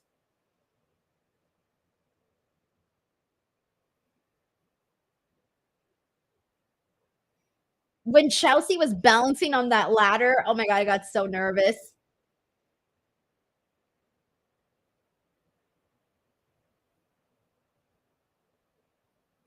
Okay, here we go. She's about to put Zoe through that. Zoe right into that ladder. So one of these women's about to take a really nasty spot, a bump here. I sense it. I sense it. Oh. Oh my God. Oh, I think Zoe's going through that ladder. Oh my God. Oh my God. Oh my God. Oh my God. Oh my God. Oh my God. Oh my God. Oh my God. Oh my God. Oh, I need to see a replay of that because I wasn't sure how she landed. What is happening? What is happening? Oh, oh my God. Oh, there's Chelsea. Oh my God. She's going to have her moment. I think she's no, wait. They still have the tables on the outside. They haven't used those yet. Nope. She's the only one there. Nope. There's Tiffany. Tiffany's going. Oh, no. Oh my gosh. No, she's going. Oh, I thought she was about to get thrown into those tables. Oh my God. Yeah, she is. Oh my God. No, they're not. Oh my God, Chelsea. Oh my God. That was fucking crazy. Oh my God, Chelsea. Dude, please replay that. Congratulations, Tiffany, but holy damn, Chelsea. She just went straight into that. fudging table, like, oh my God. I'm sorry. I need to see that like right now. Like replay that again. Congratulations, Tiffany. But damn, holy shit. That was a fucking amazing ending. Oh my God. Everyone's like, yes. Oh my God. They killed it. Oh my God. I am just like having a second of like, this was insane.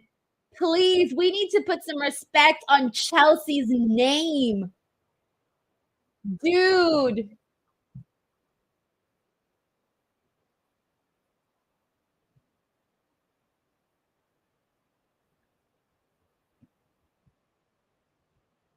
That was insane. I'm like not over that. I sensed Chelsea was going to be the one to go through that table, but it just looks so scary. But she fucking did it. She fucking did it. Sorry, my cursing, but that was sick too. That was sick too. And the angle in which we saw that, and the way that Io was just laying there in that position, I was like, is she okay? Can she move? Why is she like that? What is happening? That Chelsea, oh my God. From this angle, you see her leg turning to so that she could properly land on those freaking tables. And I always get nervous with these spots because it's like you're going from the ring to the outside. There's, thankfully there's a lot of room there. I'm looking at the room from the barricade to the ring where you have the tables there. But my God, that was insane. I am just like jaw dropped at that ending. Jaw dropped.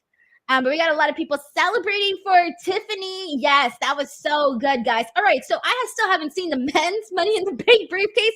Which one was better, the men's or the women's, guys? Let me know for those of you who watched everything and weren't late because, times.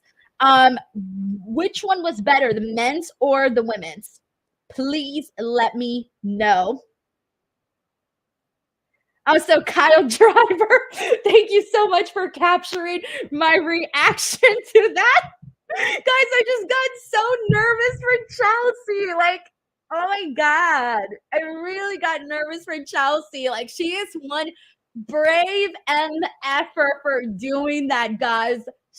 I would be scared to take a bump if someone came and shoved me. I wouldn't even want to fall off of this chair to the floor, which is 2 inches or whatever. I mean, not 2 inches, but you get me. I wouldn't even want someone pushing me off of this chair to the floor because I would be scared as hell to fall to this floor from this length. It's not that high at all. And I would be terrified. So think of what Chelsea just freaking did from the top of the ladder straight into the freaking tables, and she landed it perfectly. The tables broke. That was an incredible moment. Oh my God, I'm obsessed right now. Oh, please. Chelsea needs to get rewarded for that shit. She needs to get a reward for that because damn, that was incredible. All right, so oh my gosh, everybody here is saying the women's was definitely better. We got one person here for the men's, women's. They're giving a standing ovation to the women right now. Women's by a mile, the women's all the way. Women's. Both were great. Nick Blue says about the same. We got more for the women's. Wow. So it seems like the women's won because I'm getting more women's comments here. Wow, that was wild. Ooh, all right, guys, it's time for the main event. So time for the main event right now. I can't even think right now. I'm so high off of that women's match. All right, so we got Joe here who says way better than men's. Mike in Florida says women's was awesome. Women's for sure. Women's. They just have a standing ovation for the women. Yeah, I saw that for reals, guys. Yes, Joseph, I'm gonna try to watch the men's Money in the Bank, whatever I can, right before the post show. So yeah, don't worry, I'm a professional. I will at the very least watch the finish so that I can know what the hell happened. So yeah. Alrighty. So let's see. In the meantime, guys, they're doing a little replay package. So I wanted to take a second to give some love over to Blue Chew. Are you jobbing out in bed? Do you have dreams of main eventing in the sack? Well, have no fear. Blue Chew is here to help you become the champ. Soon you'll make your babyface comeback and get the finish. Blue Chew is the place to go for chewable versions of sildenafil, tadalafil, vardenafil. These ingredients help men achieve stronger, yeah, harder, yeah, and longer lasting erections for sexual activity. Woo! The chewable tablets help fight off all forms of ED, which can include performance anxiety and maintaining an erection long enough for sex. A Blue Chew subscription includes a free online consultation, 24/7 medical support, a prescription for chewable, sildenafil, tadalafil, vardenafil, if approved, and discreet delivery straight to your door every month, all from the comfort of your own home at affordable prices. No more in-person doctor visits, no more waiting for appointments, and best of all, no more awkwardness. So, what are you waiting for? Head on over to the description box of this video and click on the link and make sure to use the promo code Denise. Alrighty, everyone. I am back. Thank you so much for checking out my Blue Chew read. Of course, you guys can check that if you want Blue Chew. The link is in the description box below. Always, they've been supporting this show, this channel, so they're sponsoring my entire SummerSlam series. And speaking of my SummerSlam series, Chris Ledeck sends in a very generous super chat saying, Denise, I'm loving your SummerSlam reviews. I'm excited for you to review SummerSlam 2001 and 2002, two of my favorites ever. Do you think had he stayed in WWE after 1997, Bret Hart would be Mr. SummerSlam? Dude, of course, man, because you got to think of all of the matches that he would have had. And as the times change, you bring in all of these new people, these new workers. So, of course, he would have been having like who knows what matches could have happened had we continued to see Bret there. So, of course, things happen, things change and whatnot. I've been covering all of that on those review videos. And just to give you guys an update on where I'm at, so I have officially watched 1988 through 2001. I still need 2002 through 2003. I have 7 videos completed, and I still need 24 more to go. It is a lot of work, guys, because each show is close to 3 hours. It's like 2 hours and 40 minutes per show, plus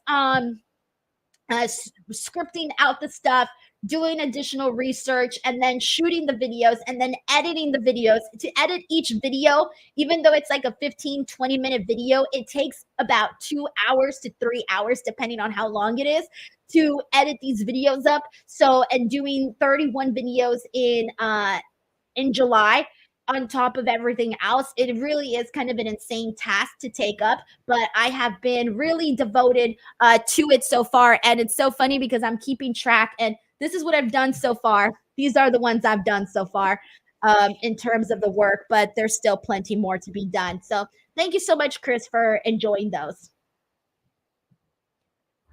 We got David Primero who says, Go thing the bird. Good thing the bird lady, Lighter Valkyria, didn't win. She can't even open a ladder nor climb the ropes. That's a very hard spot to be in, guys. I don't know. I don't know what happened there. We've seen situations like that happen before where people can't set up a ladder or they can't set up a table. It just happens, guys. It really just does happen. So I didn't think she did terrible in that. She was just put in a she it just happens, guys. I don't think it takes away from Lyra Valkyria as a performer, though. I really do think she's a good performer. She's, of course, just someone that just got to the main roster, though, too. So, yeah, so she did her best. I'm sure she'll beat herself up over not being able to open the ladder. But, hey, it happens, guys. We've seen it happen for men. It happens all the time. Oh, Trish had her number.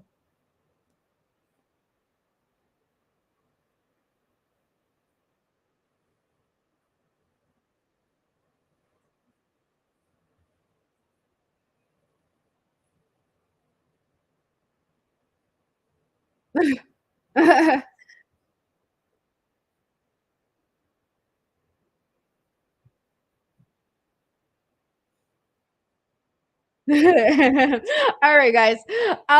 We are we got one more match to come. It is the main event that is still incoming. So we will be there in a second. I'm wondering what time the show is gonna end, guys. What time are you guys predicting? 7:30 Pacific Standard Time? Sorry, guys, I go by Pacific Standard Time. What time are we thinking the show ends? I'm trying to decide what time I'm gonna start this post show.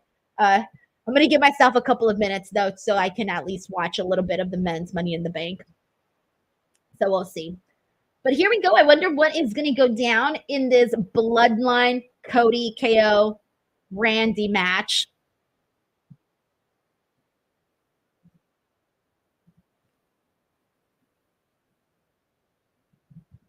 Anybody new here, by the way? If you are new here, if this is your first time either on a watch along or just in this channel period, let me know in the comments, guys. I always love meeting new viewers on here. I know so many of you guys. Like, I see all your guys' names here, and I'm like, yep, know that person, know that person, know that person. So let me know, guys, who's here. I know Larice Johnson. Larice Johnson, what's up, Larice? How's it going? I know a lot of people here on this chat. I appreciate you guys coming in. I never know what the turnout is going to look like. So I'm debating. I think I will probably do an NXT Heatwave post show tomorrow, primarily to make up for the hour that I didn't do today. So keep an eye out for that. And I promise I'll show up on time. I'll even show up early. I promise. I promise. All right. We got Lay Royalty says this is the first time I watched live with you. Thank you so much. I appreciate it, man. I appreciate it. All right. Dro also says this is his first time live. Yeah, that's awesome. Scott Nelson says, hi, he's a new subscriber here. Hell yeah. We got Ebony Prince here, who's a member of the DWO. We all know Ebony here. Let's see who else we got here. Let's see. Let's see. Joker J321 says, for this being Lyra's first Money in the Bank, she did okay. Nobody can do a Kofi Kingston. I mean, it's very hard to beat Kofi Kingston, honestly. I feel like Naomi, she has those big moments like Kofi Kingston for the women's Money in the Bank. I'm telling you guys, I've noticed this because I went back and I rewatched every single women's Money in the Bank from the Money in the Bank pay-per-views, and I did like a whole ranking thing. And when I was watching these back to back, I kept saying, "Oh my gosh, my MVP of this match, Naomi." My MVP of this match, Naomi. And so she just constantly stood out to me so freaking much in all of this. So yeah, it's something that I definitely notice about her work. Sabrina Walker says, been watching you a long time, but first watch along with you. Hell yeah, man. Thank you so much. We got LETDM who says Tiffy in the bank. Let's go. Shout out to Chris Robinson. The J Paul here who says first time watching a watch along. All right, cool. So I'll be back tomorrow for the NXT Heatwave watch along, and I'll go from there. I don't know. I know that I'm going to be at SummerSlam for. I know that I'm going to be in Cleveland for SummerSlam. However, I haven't decided if I'm staying for the show or if I'm flying back home before the show. I haven't really decided. So I got to search things up and figure out what the situation is looking like it's going to be. So, yeah. Also, thank you so much to Wayne, who just became a brand new member of the DWO. Hell yeah, man. If you're into nostalgia stuff, you can check out all of my WrestleMania Rewind videos. Those are exclusive for DWO members. And I also post mini Raw reviews for DWO members as well as vlogs and things that are up there for you to check out. I make beats says first live stream, Denise. I normally just peep post shows with you and Reg. Late one for me, nearly 3 a.m. Dude, I applaud you and anybody who stays up at an abnormal time to watch pro wrestling, man, because honestly, like I feel guilty every time because every time I watch wrestling from home, I feel guilty because I'm not too guilty to be honest, but out here in the West Coast, man, it's 6:43 p.m. for me right now. I mean, it's freaking daytime out there. It's what is it? It's 80 degrees, a sunny day outside. So yeah, so I can't complain really at all. I really can't.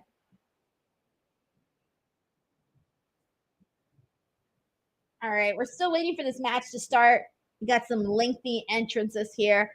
Randy Orton's making his entrance right now, so I'm just gonna be reading some comments here. We got Brandon here who says, "I love your mini Raw reviews as well. They're awesome. Thank you so much, man.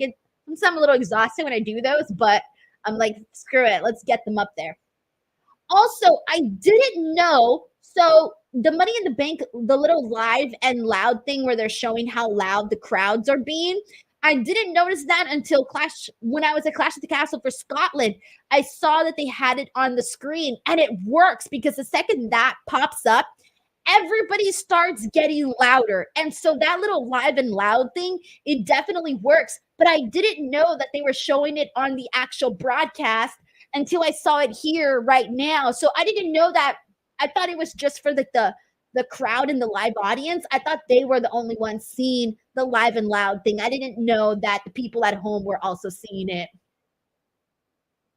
I don't like seeing it on the broadcast, to be honest. I feel like that's something that I feel like it makes some of the reactions a little bit I'd rather not know. How do I say this? I'd rather not know that they're doing that. I feel like it should just be for the arena people, because then the people watching at home are like, ooh, that crowd's really hyped for this person. And it makes you feel like it's bigger instead of knowing that they're cueing the crowd to react a lot louder. So anyways, I didn't know they were showing it on the broadcast because I didn't see the broadcast for Clash of the Castle because I was at the show and I only saw it on the Tron. And it worked, man. The second that thing pops up, everybody gets louder. Everybody gets louder. Let's see. Nick Larson says you get early games in the West, not late. Yeah, that's true. There's times because my husband's a big NFL fan, he has to watch his games at like 10 in the morning. So literally 10 a.m. he's up and watching football on Sundays because it's his game. Like the games start early. And I think, obviously it's a lot later in the East Coast and whatnot. But yeah, 10 a.m., it's like breakfast time and we're watching the Jets. So yeah, it is different for sure. Dion says it's 9:43. He's in Florida, 84 degrees. But I bet you got a lot of humidity, huh? That's the one thing I love about here is that even when it's hot, there's only very, very small amounts of humidity, and we don't get too much humidity here. So I love that because the humidity, I think, is what makes it brutal because then you feel sticky. Whoa! All right, Cody's out. These are some long ass entrances, guys. I could have watched all of the men's Money in the Bank while all these entrances were coming out. Oh man, seriously. Lay Royalty says, I wonder why WWE wanted everyone attending to wear white. I don't know. I didn't even know about that. Someone told me, and they were like, yeah, they told everybody to wear white. And I'm like, why? I feel like you should get more than like 2 days notice or 1 day's notice to wear a certain color. Because not everybody has white in their wardrobe. Like I have one white dress and it wouldn't have been appropriate to wear at a wrestling event. So I feel like you would have to go shopping for a white t-shirt of some sort. I don't know why they wanted everyone to wear white. Unless they're planning on like pouring buckets of blood on everybody. I don't know. That doesn't make any sense, but hey. Thank you so much to Wayne who says these watch-alongs are fun. I appreciate it, man. Hare says these entrances take so long. Yeah, they do. I think it's been like 20 minutes of entrances. Who the hell knows here? Oh, dear. Scott Nelson says he's got 82 degrees, 82% humidity, in Duluth. Oh, man, bro. That's a lot of humidity. Hells no. That's my biggest pet peeve, man, is feeling like I'm sticky. Ugh. It just feels horrible. Can't even think. That's the thing that I hate about Las Vegas when it's hot. Because I've gone to Vegas when it's really hot. And it's so hot, you can't even think, man. You can't think only thing you can think about is how hot you are. Look at Fod too. He looks pissed.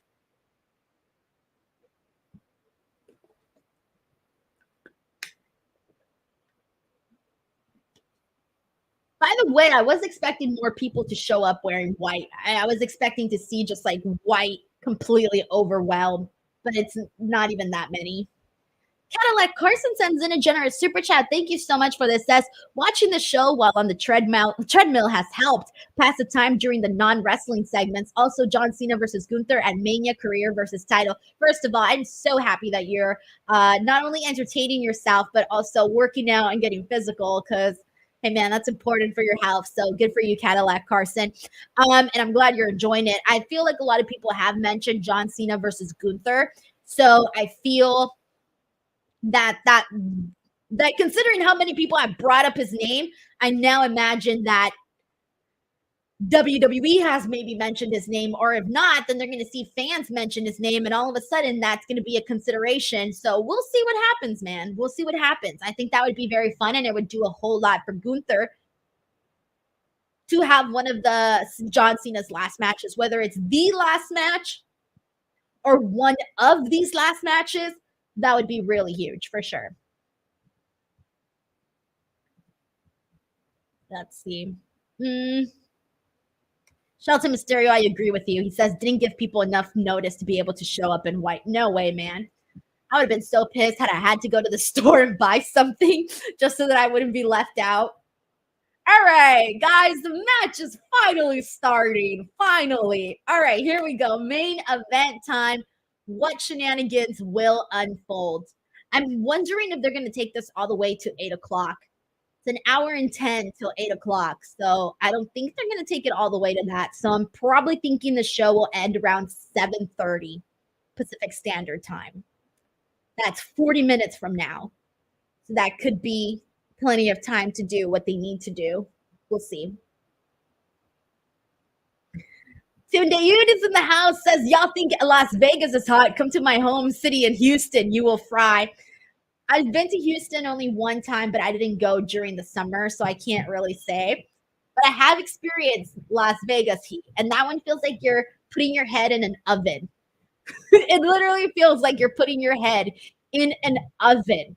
It's awful. But I don't think it'll be too hot come WrestleMania, though. It'll be hot, but not ridiculously, unbearably hot.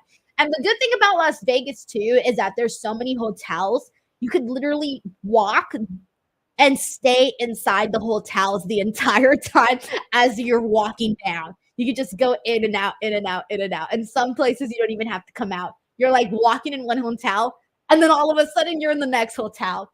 I love Las Vegas. I really do. I have a good time there. All right, here we go. Finally, some touching. I hate when we start matches like this. Like, you guys hate each other. Why are you starting like this? Like, start punching each other, please. Start punching each other. Come on. We don't need none of this. Let me look at you. You look at me. Start punching each other. You're mad. You hate each other. Punch each other. Am I the only person thinking this right now? Oh, thank you. Thank you, Cody. A little jab in there. Come on. Like, don't. You guys are pissed. You guys are angry. Show it in this match right off the bat. Nice. Okay, cool. Hello to Grega John, who just tuned in. Thank you so much for hopping on in. Matt Howell says, we've got touching. What is it? The saying that like NASA says, we've hit ground, we've touched ground, we've made contact with the ground. What's the saying? We've made ground. Thank you, Kevin Owens. See, Kevin Owens came in and it was like stomping him like, you mother effer. Thank you, Kevin Owens. That's what I'm talking about. That's what I'm talking about.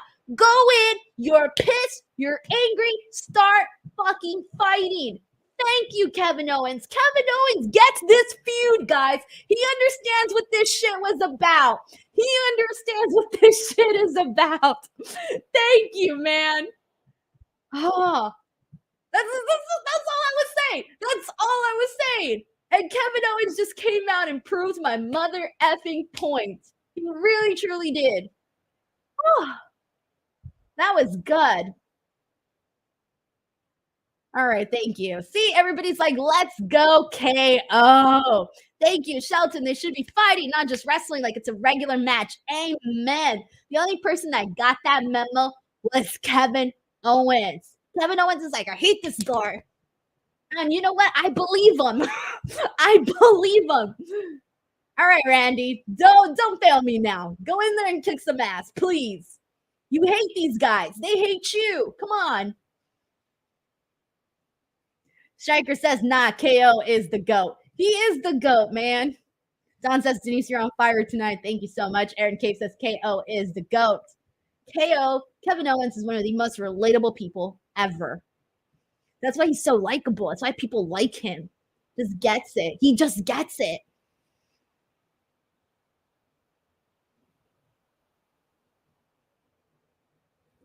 Chris Robinson brings up a good point. Kevin has been beefing with the Bloodline for years. That's probably why he went in and was like, I need to get this shit over and done with already. It's been years. Sask Rider says, we've got liftoff. No, that's not the same. It has ground in it, guys. I know it has the word ground in it. That same, we've hit ground. We've touched ground. I'm pretty sure that's one of the sayings.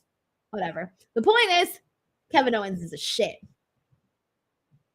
Hey, John Bay says, I want this Denise on Busted Open. Love this version. John Bay, you're hilarious. Oh, by the way, I punched my hand way too hard. All right, nice. All right, so far the baby faces are kind of getting the leg up here. Oh, nope, spoke too soon. I spoke too soon. Randy, you just met your match.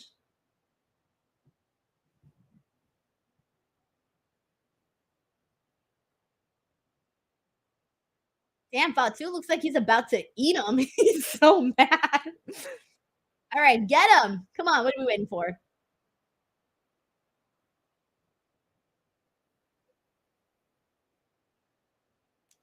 Tag Kevin Owens back in. I want to see Kevin Owens and Jacob Fatu go at it. Tag Kevin Owens back in.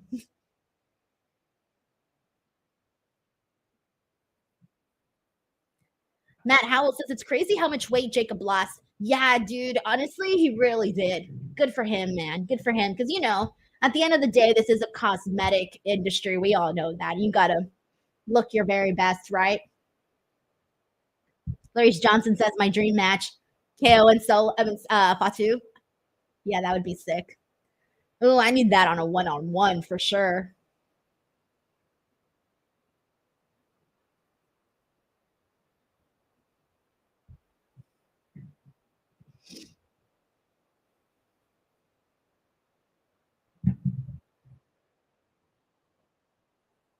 All right, so we're gonna start seeing the Bloodline take advantage of some of those distractions.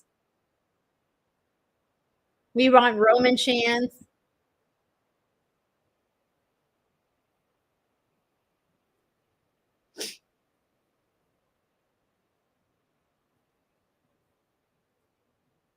Yeah, Mr. CJ Lilly, thank you so much for pointing this out. No muting tonight. That's because we're on the Peacock. They don't mute on the Peacock. Guys, Fox is starting to get very unbearable with some of these segments. I think it was not this SmackDown, but the week before that. Dude, they were, it was unbearable to watch on Fox. They kept making the screen go black multiple times. They were muting so much. Oh, I was so irritated. At one point, I almost felt like giving up. I was like, what the hell? Nice. All right, cool. Nice, nice.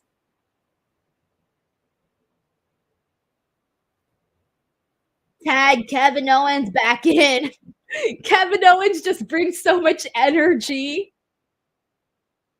Tiger Claw Gaming says Fox is doing it out of pettiness. I wouldn't be surprised. I would not be surprised whatsoever. I do think that's a possibility.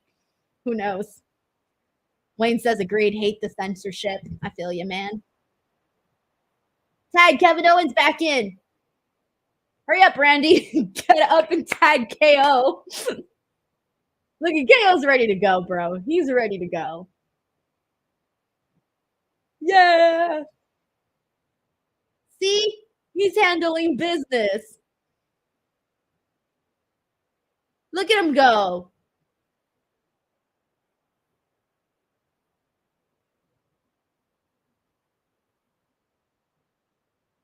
See, even commentary just noted that Kevin Owens has been on a different level. It's not that he's on a different level because he's always like this, but he's just actually fighting like he hates these guys. Nice.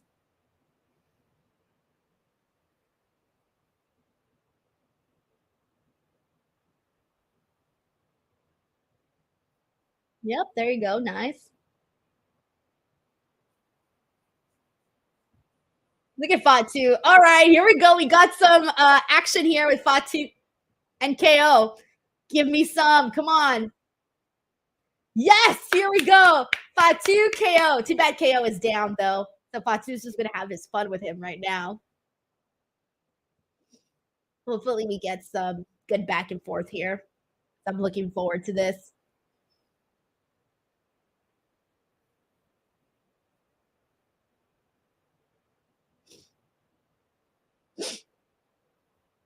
Scott Nelson says KO stomp in a mud hole. Yep. One Buck says he's emotionally charged up. One Buck says this is what we need. Amen. Tunde Yud says KO fighting out there like he just cranked up 200 volts in him.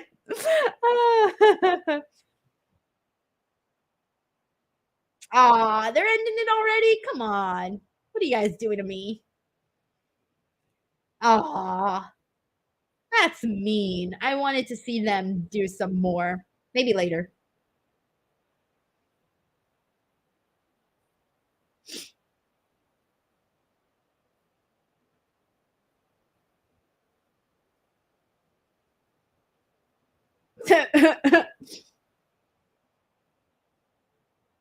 Why is that so funny? KO trying to get the tag.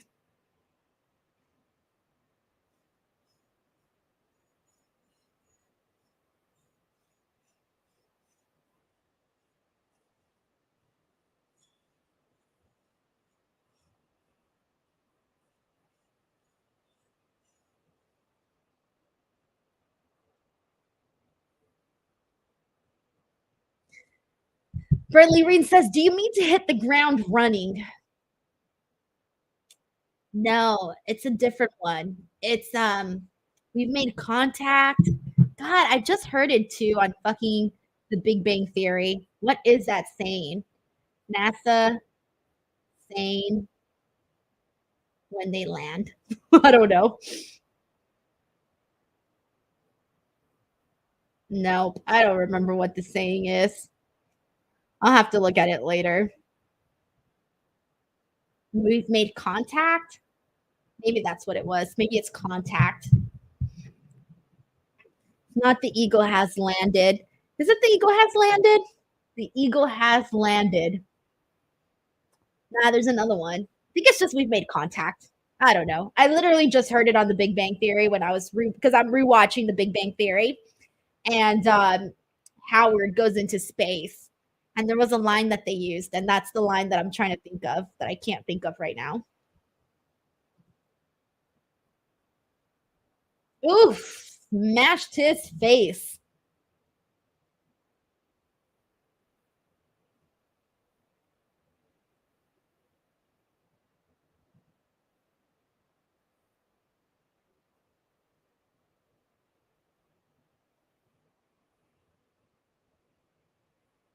This match has kind of slowed down just a little bit, but so it looks like they're not planning on ending it very fast. It looks like they're trying to go a while here, just based off of the pacing of this match.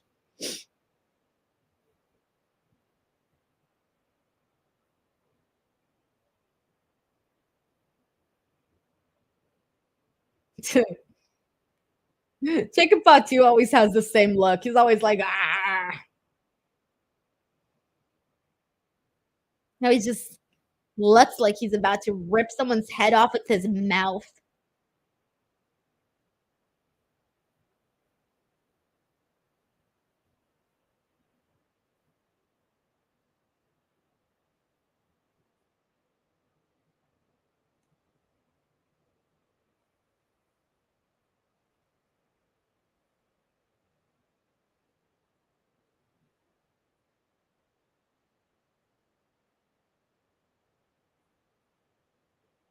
Come on.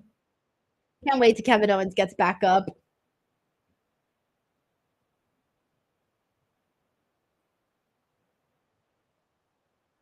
God damn, he's just out there getting beat by everybody.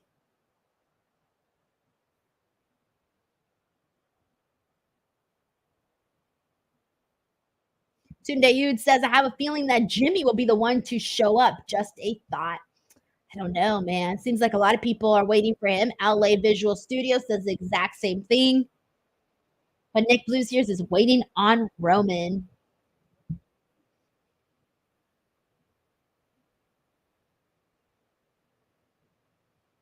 All right, come on. Let's get the tag. Let's go.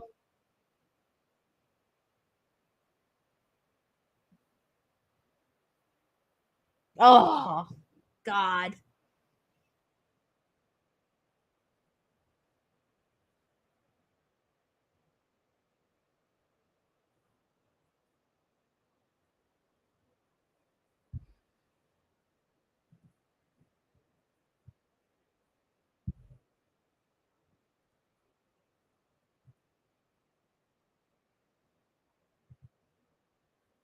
Veritz VQ says Hangman versus Jay Way was lit. Must watch after this.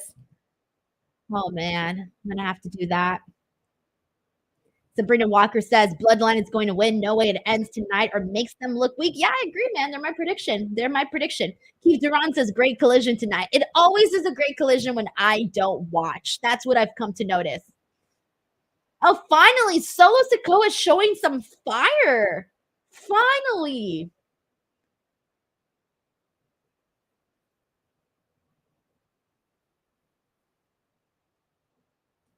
Somebody, for the life of God, tag poor Kevin Owens out of there. Boy needs a breather. Nope.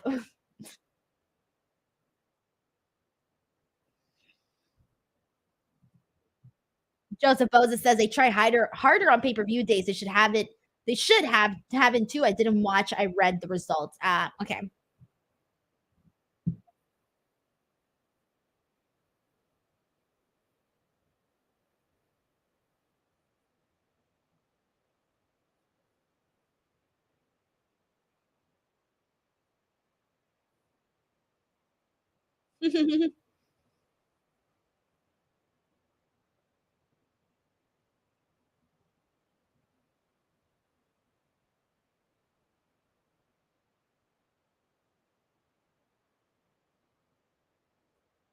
All right, this is it. This finally Kevin Owens is gonna. The baby faces are finally gonna turn this around for a bit. It was starting to get a little dull there. Kevin Owens, come on, get up! Finally, oh my gosh. All right, Solo and Cody. Here we go.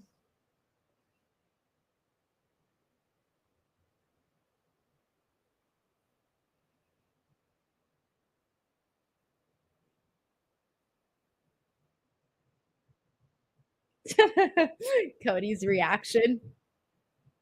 It's like powering up.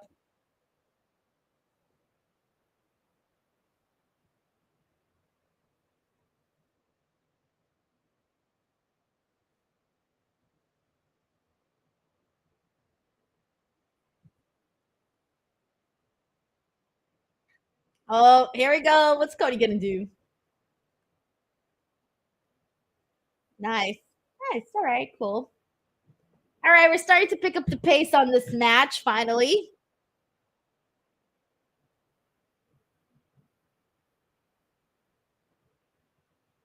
Oh.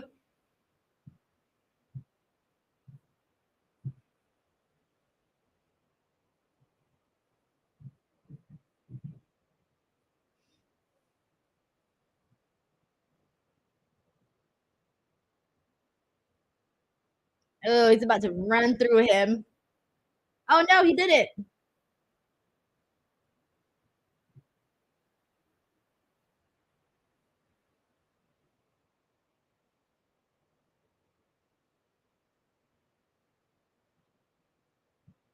I can't imagine Solo right now pinning Cody Rhodes. I would kind of hate that.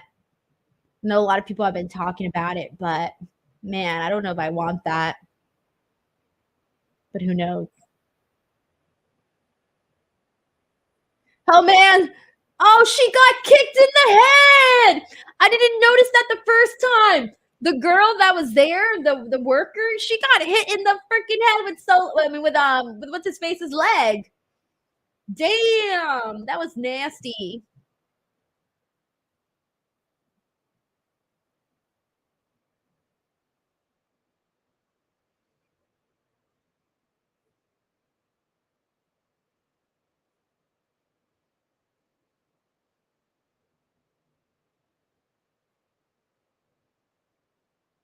Oh, ref bump. I mean, we all knew this was happening, right? We all knew it. Come on, what are we talking about? We all knew there was a ref bump coming.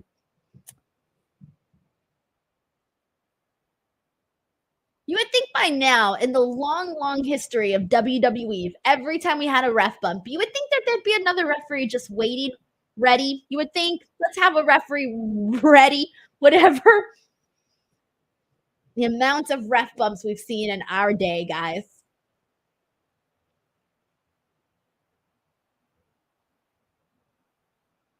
All right, Solo is outnumbered at the moment. RKO. What crazy shit is going to happen?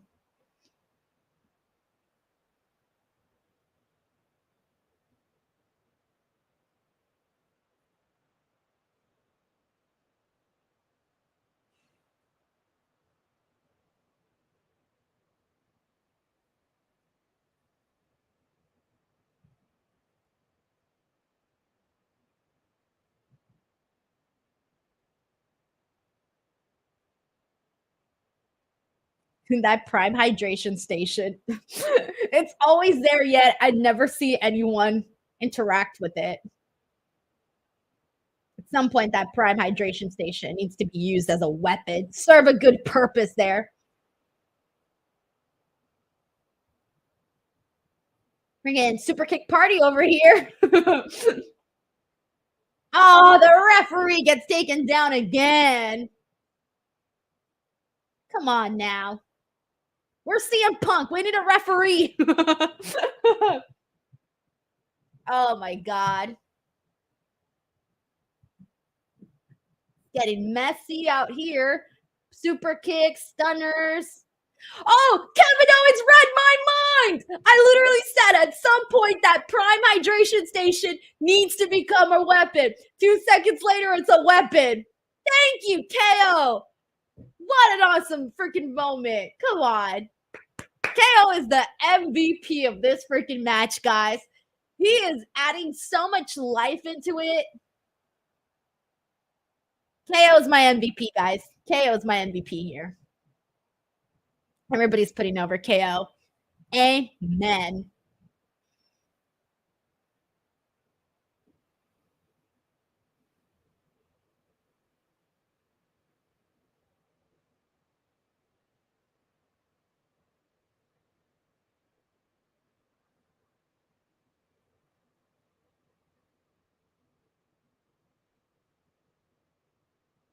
No, not a low blow. Come.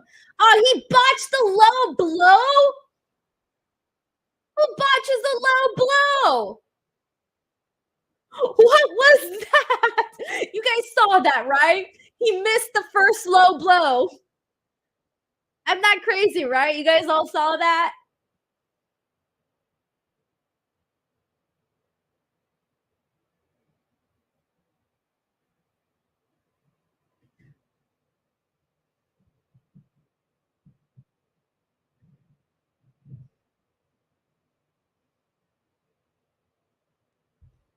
Stats Carter says Tama got KO in the butt. He did.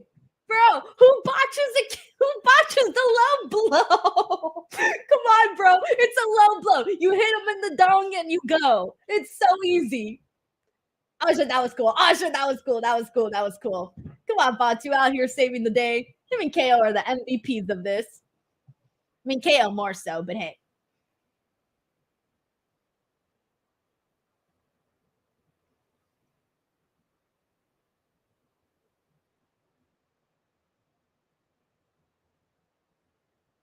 I love how everybody's wondering how the hell do you mess up a low blow?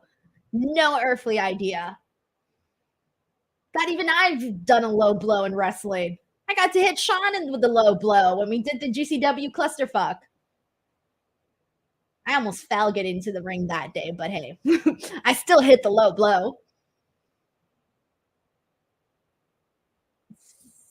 Oh my God, is this it? Oh, all of a sudden, the referee is going to get up. That's how it always is, though. Come on.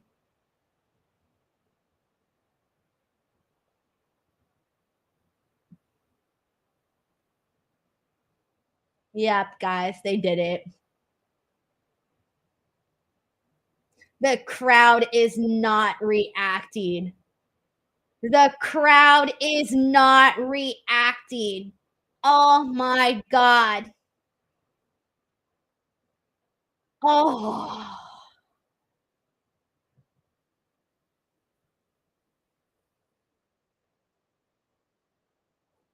Are we seeing this?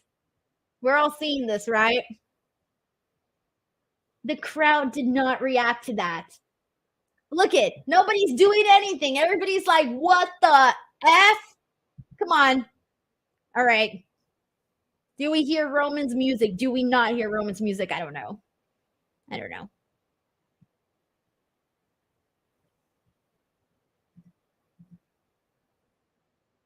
They gotta end with something more thrilling than this.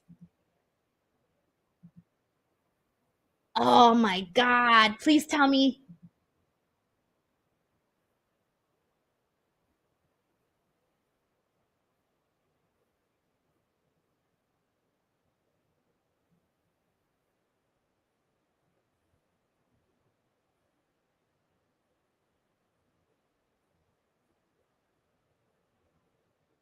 The botch low blow. The botch low blow was my favorite thing of this match. That made my year. The botch low blow made my year. Oh my God. Oh my God. Has anyone ever botched a low blow? I don't know. I mean, nothing really pops out in my mind, but damn.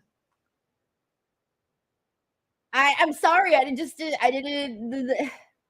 I'm watching the replay of everything because I'm just trying to see if I feel differently. But